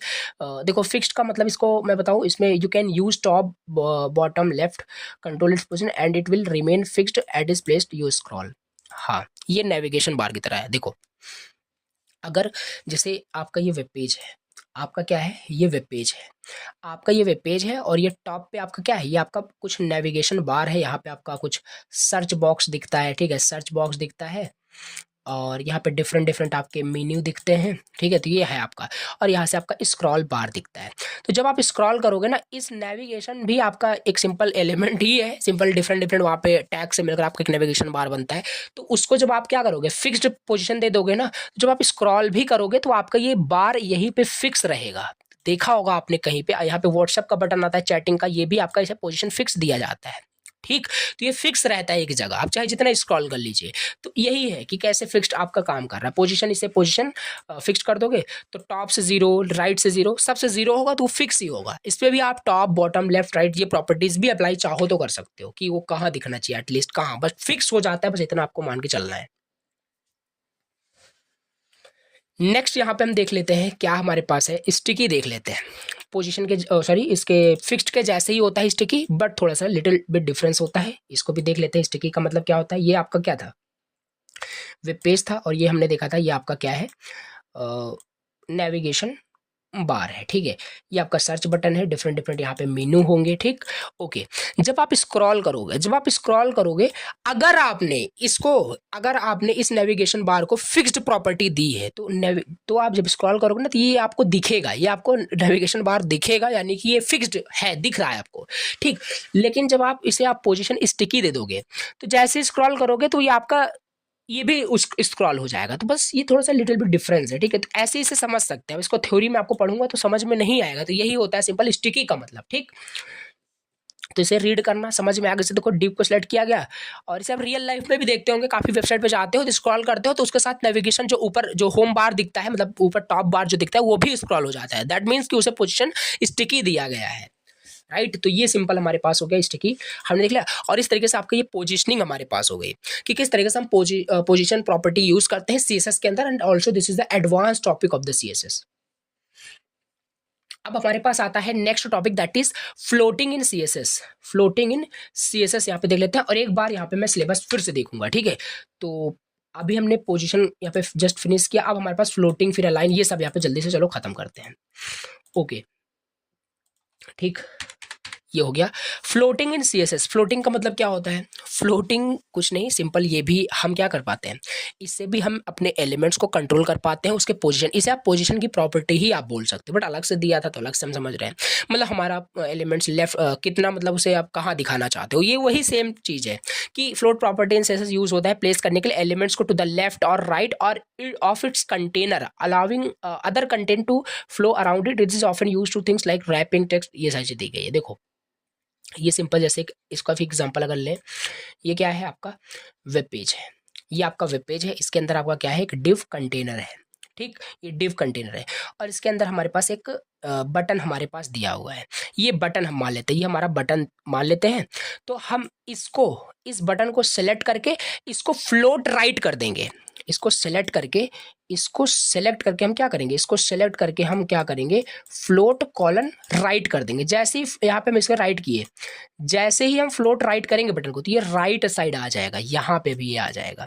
अब फ्लोट लेफ्ट करेंगे तो ये लेफ्ट साइड ही तो रहेगा। राइट, ऐसे यही है। लेफ्ट मतलब float the element to the left side of this container, अपने इसके पैरेंट कंटेनर के हिसाब से वो क्या करेगा, लेफ्ट राइट ऐसे होगा। फ्लोट नन कर दोगे, बाय डिफॉल्ट वो नन ही होता है। तो ये इस तरीके से, तो ये देखो इमेज को यहाँ पे किया गया। ऐसा कभी कभी ऐसा होता है कि हम चाहते हैं कोई इमेज हमारा यहाँ दिख रहा है, अब उसे हम चाहते हैं कि ये इमेज हम राइट साइड दिखाना चाहते हैं, यहाँ पे हम कुछ लिखना चाहते हैं, तो ये सब फ्लोट प्रॉपर्टी आपको पता रहेगा, यूज कर पाओगे। तो इस इमेज को सिलेक्ट करो, फ्लोट राइट कर दो, ये इमेज अब यहाँ दिखने लगेगा, राइट साइड दिखने लगेगा इस तरीके से। ठीक, ओके, फ्लोटिंग हमारे पास हो गया। अब इसमें हमारा नेक्स्ट टॉपिक यहाँ पे आता है सूडो क्लास। तो छोटे छोटे टॉपिक्स यहाँ पे हैं। ठीक, सूडो क्लास क्या होता है, ये भी काफ़ी आपका इंपॉर्टेंट है, यूज़ होता है, आप देखे होंगे, अभी देखो समझ में आएगा। Pseudo class in CSS is used to define an special state और condition of an elements without adding a class और आईडी एंड एचटीएमएल। ये दिया हुआ है, it allows you to style an element based on its interaction with the user, it position in the document or any other condition that can be targeted directly using selector। अच्छा, pseudo class जो होता है हमारे पास pre defined बहुत सारे pseudo class होते हैं। जैसे ऐसा आपने देखा होगा, इसमें हावर प्रॉपर्टी होता है, एक्टिव होता है। जैसे ये हमारे पास वेब पेज है और ये हमारे पास क्या है, बटन है। ये हमारे पास बटन है सबमिट नाम का, ये हमारा बटन है सबमिट नाम का। राइट, अब क्या होगा, जैसे इस बटन पे आप जाओगे, क्लिक करने की बात नहीं कर रहा हूँ, हावर का मतलब पहले बता रहा हूँ। पहला प्रॉपर्टी आपका यहाँ पे क्या दिया, हावर का मतलब, देखो जैसे इस बटन पे आप कर्सर लेके ऐसे जाओगे तो इस बटन की स्टेट चेंज हो जाएगी। ये बटन का मान लेते हैं बाय डिफॉल्ट, जो इसका मान लेते हैं इस बटन को कलर क्या दिया गया है, इस बटन को कलर दिया गया है ब्लैक, दिया गया है बैकग्राउंड कलर। इस पे जैसे कर्सर लेके जाओगे, इसे बोलते हैं हवर करना। आपने इस बटन को हवर किया, जैसे आपने हवर किया इस बटन का बैकग्राउंड कलर क्या हो जाए, स्टेट चेंज करना चाहते हो, प्रॉपर्टी चेंज करना चाहते हो आफ्टर हवरिंग द बटन, मतलब किसी भी एलिमेंट्स की मैं बात कर रहा हूँ। तो देखो कोई एंकर टैग है, यहाँ मैं बटन ही मान लेता हूँ, उस पर हवर करोगे तो इसका बैकग्राउंड कलर मान लेता हूँ रेड हो जाए, या कलर कुछ भी जो चेंज करना चाहते हो, तो ये हवर प्रॉपर्टी होता है। और ये तभी होगा जब उस पर कर्सर लेके जाओगे, हवर किया जाएगा तब। ये हो गया क्या आपका हवर का मतलब, हमने समझ लिया। ये देखो वही लिखा है, राइट। इसके बाद दूसरा हमारे पास होता है एक्टिव। एक्टिव का मतलब होता है, जैसे अभी आपने हवर देखा ना, उस पर लेके जाओगे कर्सर तब हुआ, उस पर क्लिक करोगे तो उसको एक्टिव बोलते हैं, उस पर क्लिक करोगे उसको एक्टिव बोलते हैं, ठीक है। तो ये देखो, when user clicks on a link और a button then that state is कि एक्टिव स्टेट है। तब क्या होना चाहिए, बटन पे क्लिक करने के बाद मान लो कलर चेंज करना चाहते हो या क्या करना चाहते हो अकॉर्डिंग टू योर यूज, वो आप देख सकते हो। फोकस का मतलब क्या होता है, देखो फोकस का मतलब भी बताते हैं। ये क्या है आपका वेब पेज है, एग्जाम्पल से ही आपको क्लियर होगा सारी चीज़ें। आपने फॉर्म बनाया है, आपने फॉर्म बनाया है और ये आपका क्या है कंटेनर है, ये आपका कंटेनर है। इसके अंदर आपका ये इनपुट 1 है, मान लेते हैं यहाँ पे नेम एंटर करा रहे हो, यहाँ पे आप कुछ भी एंटर आप बोल सकते हो, कुछ भी आपका इनपुट बॉक्स सिंबल दिया हुआ है। सो सिंपल यहाँ पे फोकस का मतलब क्या है, तो जब आप इनपुट को देखोगे तो इनपुट का आपका काफ़ी सिंपल भी दिख सकता है, ठीक है, स्टाइलिंग किया हुआ है। तो इस पे क्या करोगे, फोकस का मतलब है इस पे जब आपने क्लिक कर दिया, इस पे क्लिक कर दिया तो इसके अंदर कर्सर ब्लिंक करने लगेगा। इस पे यानी आप कुछ राइट करिए, अब इसमें आप कुछ एंटर करिए, तो इसे बोलते हैं फोकस स्टेट। तो इस पे जब आपने क्लिक कर दिया तब क्या इनपुट बॉक्स कैसा दिखना चाहिए, तब हम उसका बॉर्डर कलर क्या होगा, उसका शैडो क्या होगा, ये यहाँ तक के भी हम सीएसएस क्या कर सकते हैं, अप्लाई कर सकते हैं, इतने इन डेप्थ भी, ठीक। तो ये सिंपल होता है आपका फोकस। और इस तरीके से इसको देखो, इसकी आपको पता होना चाहिए, हमने एलिमेंट सेलेक्ट किया, फिर कॉलन लगाया और ये सब डिफाइंड है आपका ऑलरेडी। हवर आप यूज करना चाहते हो, एक्टिव कॉलन लगा के एक्टिव लिखोगे इस तरीके से, और फोकस के लिए कॉलन लगा के फोकस इस तरीके से, ठीक। तो ये हो जाएगा। देखो जैसे इनपुट पे, जैसे यहाँ पे लिखा गया है इनपुट पे, जैसे वही बॉक्स की बात करो, हर एक इनपुट पे जैसे फोकस करो, उस पर क्लिक कर दे कोई, तो बॉर्डर का कलर ब्लू हो जाना चाहिए, काम करेगा ऐसे, ठीक। चेकड का भी हमारे पास यहाँ पे होता है। चेकड का मतलब क्या है, आप रेडियो बॉक्स देखते हो, चेक बॉक्स हमारे पास होता है, उस पर चेक करोगे, चेक करने के बाद क्या होगा, बैकग्राउंड कलर क्या हो जाना चाहिए, ये सब भी हमारे पास होता है कि हम कर सकते हैं। डिसेबल्ड का भी हमारे पास होता है कि apply to element that are disabled like inputs और बटन्स। और हाँ, ये होता है, जैसे आप देखते होंगे काफ़ी सारे वेब पेज में आपको इसमें अप्लाई कर सकते हो। इनपुट आपके किसी इनपुट में आप कुछ एंटर कर सकते हो, ऐसे एक इनपुट आपको दिखेगा, उसे आप क्या कर पाओगे, सिर्फ रीड कर पाओगे, रीड ऑनली वहाँ पे प्रॉपर्टी दिया गया है। उसे डिसेबल करना है तो उसको इनपुट को जाकर आप डिसेबल प्रॉपर्टी दे दो, तो वो डिसेबल रहेगा, उसको नहीं उसको खाली देख पाओगे, उस पर क्लिक कर नहीं पाओगे, ना उसको आप ओपन कर पाओगे, ना उसको एडिट कुछ कर ही नहीं पाओगे, सिंपल वो डिसेबल है आपका, वो कहने का मतलब है। तो उसमें आप क्या प्रॉपर्टी अप्लाई करना चाहते हो, तो वो भी आपका एक डिसेबल आपका एक सूडो क्लास होता है। ये सब प्री डिफाइंड सूडो क्लास है, जिसको सिंपल आप कब यूज करना चाहते हो अकॉर्डिंग टू योर यूज, वो आप डिफाइन कर सकते हो। दिस इज हाउ कि ये सूडो क्लास क्या होता है, राइट। तो ये हो गया आपका सूडो क्लास। अब इसके बाद हम अपना अगला टॉपिक देखते हैं, जो कि है नेविगेशन बार। अभी हमने पोजीशन में स्टिकी देखा और फिक्स्ड देखा, वहां पे एग्जांपल आपका नेविगेशन बार का दिया था। वही आपसे पूछ रहा है भैया नेविगेशन बार क्या होता है, एक्सप्लेन करना है। कुछ नहीं है, आप बना के बहुत अपने इजी लैंग्वेज में लिख सकते हो। नेविगेशन बार क्या है, नेविगेशन को हम नैव बार भी बोलते हैं, टॉप बार भी बोलते हैं, जिसमें हमें बहुत सारे ऑप्शंस मिलते हैं। जैसे हमें सर्च बटन नेविगेशन में कभी कभी मिल जाता है, वहां पे जैसे वेबसाइट की मैं यहाँ पे चैनल की भी बात कर रहा हूँ, इसकी वेबसाइट पे जाके देखोगे तो वहाँ पे क्या होगा, आप आपको नैप बार में क्या होगा, पीडीएफ नोट्स मिलता है, होम मिलता है, कॉन्टेक्ट अस पे, तो ये सारे पेजेस से मिलकर आपका क्या बन रहा है, एक नेविगेशन बार, एक नैव बार बन रहा है। इसी को डिस्क्राइब करना है जस्ट आपको, और कुछ नहीं, राइट। तो चलो देख लेते हैं नेविगेशन बार क्या होता है। ये होता है एसेंशियल पार्ट होता है द वेबसाइट यूजर इंटरफेस का। ये सब बना के आप देखो लिखा हुआ है, इजी लैंग्वेज में लिखा हुआ है कि अपीयर करता है द टॉप साइड बॉटम, कहीं पे भी अपीयर करा सकते हो। तो उसमें बहुत सारे मेन्यूज होते हैं जिससे लोग जा सकते हैं, क्लिक कर सकते हैं कहीं पे।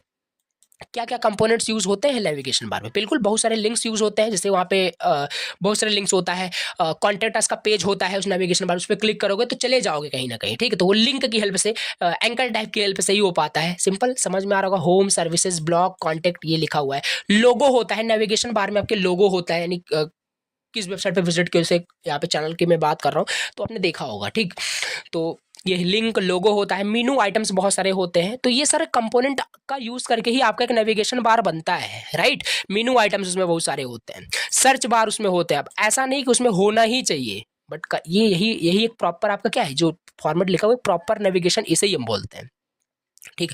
अब ऐसा ना हो नेविगेशन बार आपने बनाया और रिस्पॉन्सिव ही नहीं है, रिस्पॉन्सिव ही नहीं है, ठीक है। आपका ये वेब पेज है, इस वेब पेज में जब विजिट करो तो नेविगेशन बार आपको ऐसे कुछ दिख रहा है। जब इसे फ़ोन पे भी आप देख रहे हो, ठीक है, तो हाँ एक सेकंड, तो इस पे बहुत सारे ऑप्शंस आपको होम पे, होम यानी अबाउट, कॉन्टेक्ट अस, यहाँ पे बहुत सारी चीज़ दिख रहा है, सर्च बॉक्स भी दिख रहा है, right.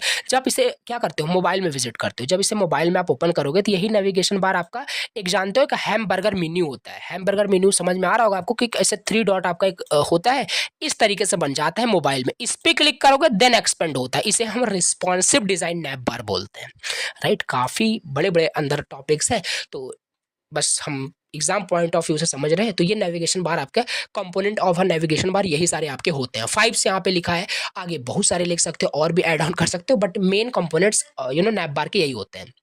Are you getting my point और नॉट? ठीक, सिंपल यही होता है, राइट। चलिए इसके बाद अगला हम देख लेते हैं, इमेज स्प्रिट्स क्या होता है सीएसएस में, ये भी आपका टॉपिक दिया हुआ है। तो बस छोटे छोटे टॉपिक्स आपके दिए हैं, उसी को हमें यहाँ पे समझना है।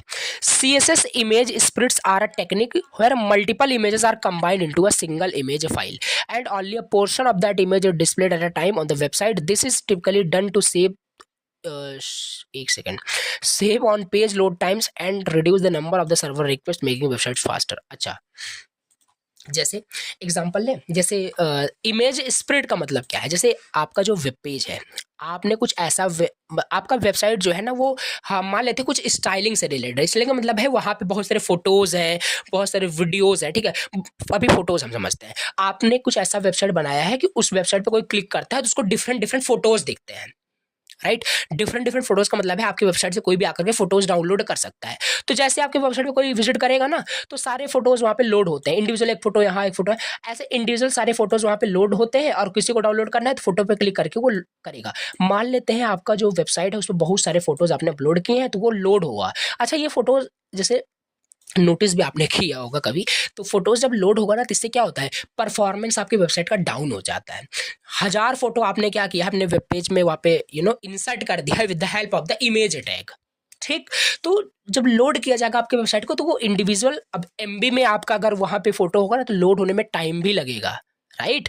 तो ये है, तो इससे क्या होगा कि आपका परफॉर्मेंस वहाँ पे डाउन होगा, ठीक है। आपका परफॉर्मेंस डाउन होगा और वेबसाइट आपका काफ़ी स्लो काम करेगा, फास्टर काम नहीं करेगा। तो इमेज स्प्लिट हमारा यही तरीका है कि ये सारे इमेज को, मल्टीपल जो हमारे पास इमेज है, इनको कंबाइन कर दिया जाए एक सिंगल इमेज फाइल के अंदर। और वो सिंगल इमेज फाइल हमारा जब लोड होगा तो फास्टर लोड हो जाएगा, एक बार में ही सारी इमेज लोड हो जाएगा। तो इमेज स्प्लिट का कंसेप्ट यही है बस खाली। तो आगे पढ़ेंगे तो समझ में आएगा क्यों यूज करते हैं इमेज स्प्लिट। वही परफॉर्मेंस को इंक्रीज करने के लिए, instead of loading many individual image file, single image यहाँ पे हम लोड करेंगे तो हमारा परफॉर्मेंस खराब होता है, राइट। तो ये सिंपल आप इसे रीड करोगे तो ये होगा फास्टर रेंडरिंग के लिए। फास्टर रेंडरिंग मतलब लोडिंग, फास्टर लोड हो पाए वहाँ पे। तो ये होगा इफिशिएंट डिज़ाइन होता है। मल्टीपल वहाँ पे 100 IMG टैग का यूज़ करके इमेज लगा रहे, उससे अच्छा कि आप एक इमेज स्प्लिट यानी कि उसे एक सिंगल फाइल में कंबाइन करके आप कर लीजिए। तो ये image split for the 2 marks ज़्यादा से ज़्यादा ये आपसे पूछा जा सकता है बस, ठीक। तो इमेज स्प्लिट ये होता है। अब इसके बाद हमारे पास अगला टॉपिक आता है जो कि आता है सीएसएस कलर। क्या होता है सीएसएस कलर? और ये तो हमने पहले ही देख लिया, जो अब हम कलर प्रॉपर्टी दे रहे थे, colour blue, colour purple, colour black. तो ये होता है कितने टाइप से, कहने का मतलब कोई भी एलिमेंट आपने सेलेक्ट किया, अगर उसको कलर देना है, तो कितने टाइप से आप उसे कलर दे सकते हो। हमारे पास काफ़ी सारे तरीके होते हैं उनको कलर देने के लिए। तो हम देखो अभी तक क्या कर रहे थे, हमने कोई भी एलिमेंट्स को यहाँ पे सिलेक्ट किया, हमने कोई पैराग्राफ सेलेक्ट किया और उसे हमने जो दिया यहाँ पे कलर दे दिया, कलर और कलर का नाम दे दिया, कलर दे दिया और कलर मान लो हमने इसे रेड दे दिया, रेड दे दिया तो हुआ क्या, इसका कलर रेड हो जाएगा। तो ये देखो हमने इसको कलर दिया with the help of the colour के नाम से दिया। हम इसे यहीं पे बहुत सारे तरीके यूज कर सकते हो, कलर सिस्टम इसे हम बोलते हैं। You can define colour in the several different तरीके से आप दे सकते हो। पहला होता है कलर के नाम से दो, जो अभी तक हम यहाँ पे देते चले आ रहे थे इस तरीके से, ठीक है, ये सब आपको आता है। दूसरा तरीका हमारे पास होता है हेक्साडेसिमल।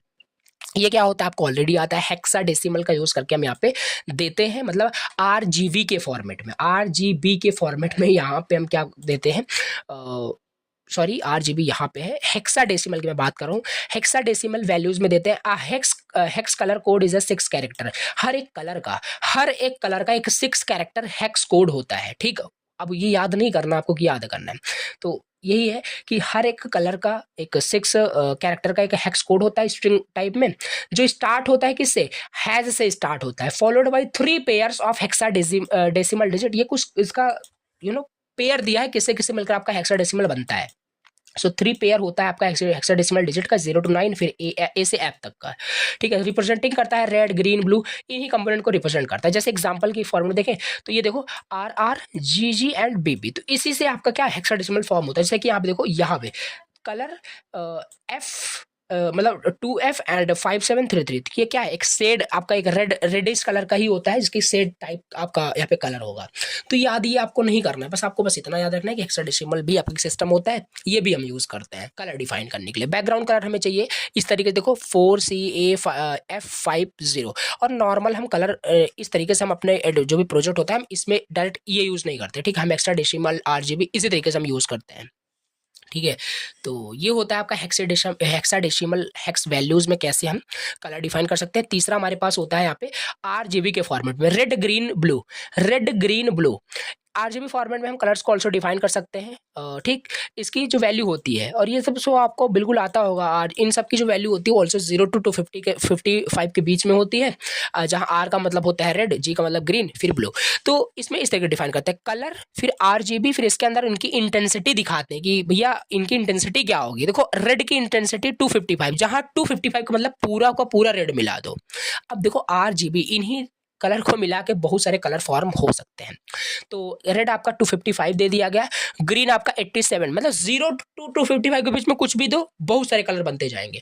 यहाँ पे ब्लू आपका 51 दे दे, इसको जब आप मिलाओगे तो आपका एक शेड बनेगा, ये करके भी देख सकते हो। तो यहाँ पे भी दिया गया, ये हो गया आपका RGB फॉर्मेट में कलर सिस्टम को डिफाइन करना, कलर को डिफाइन करना।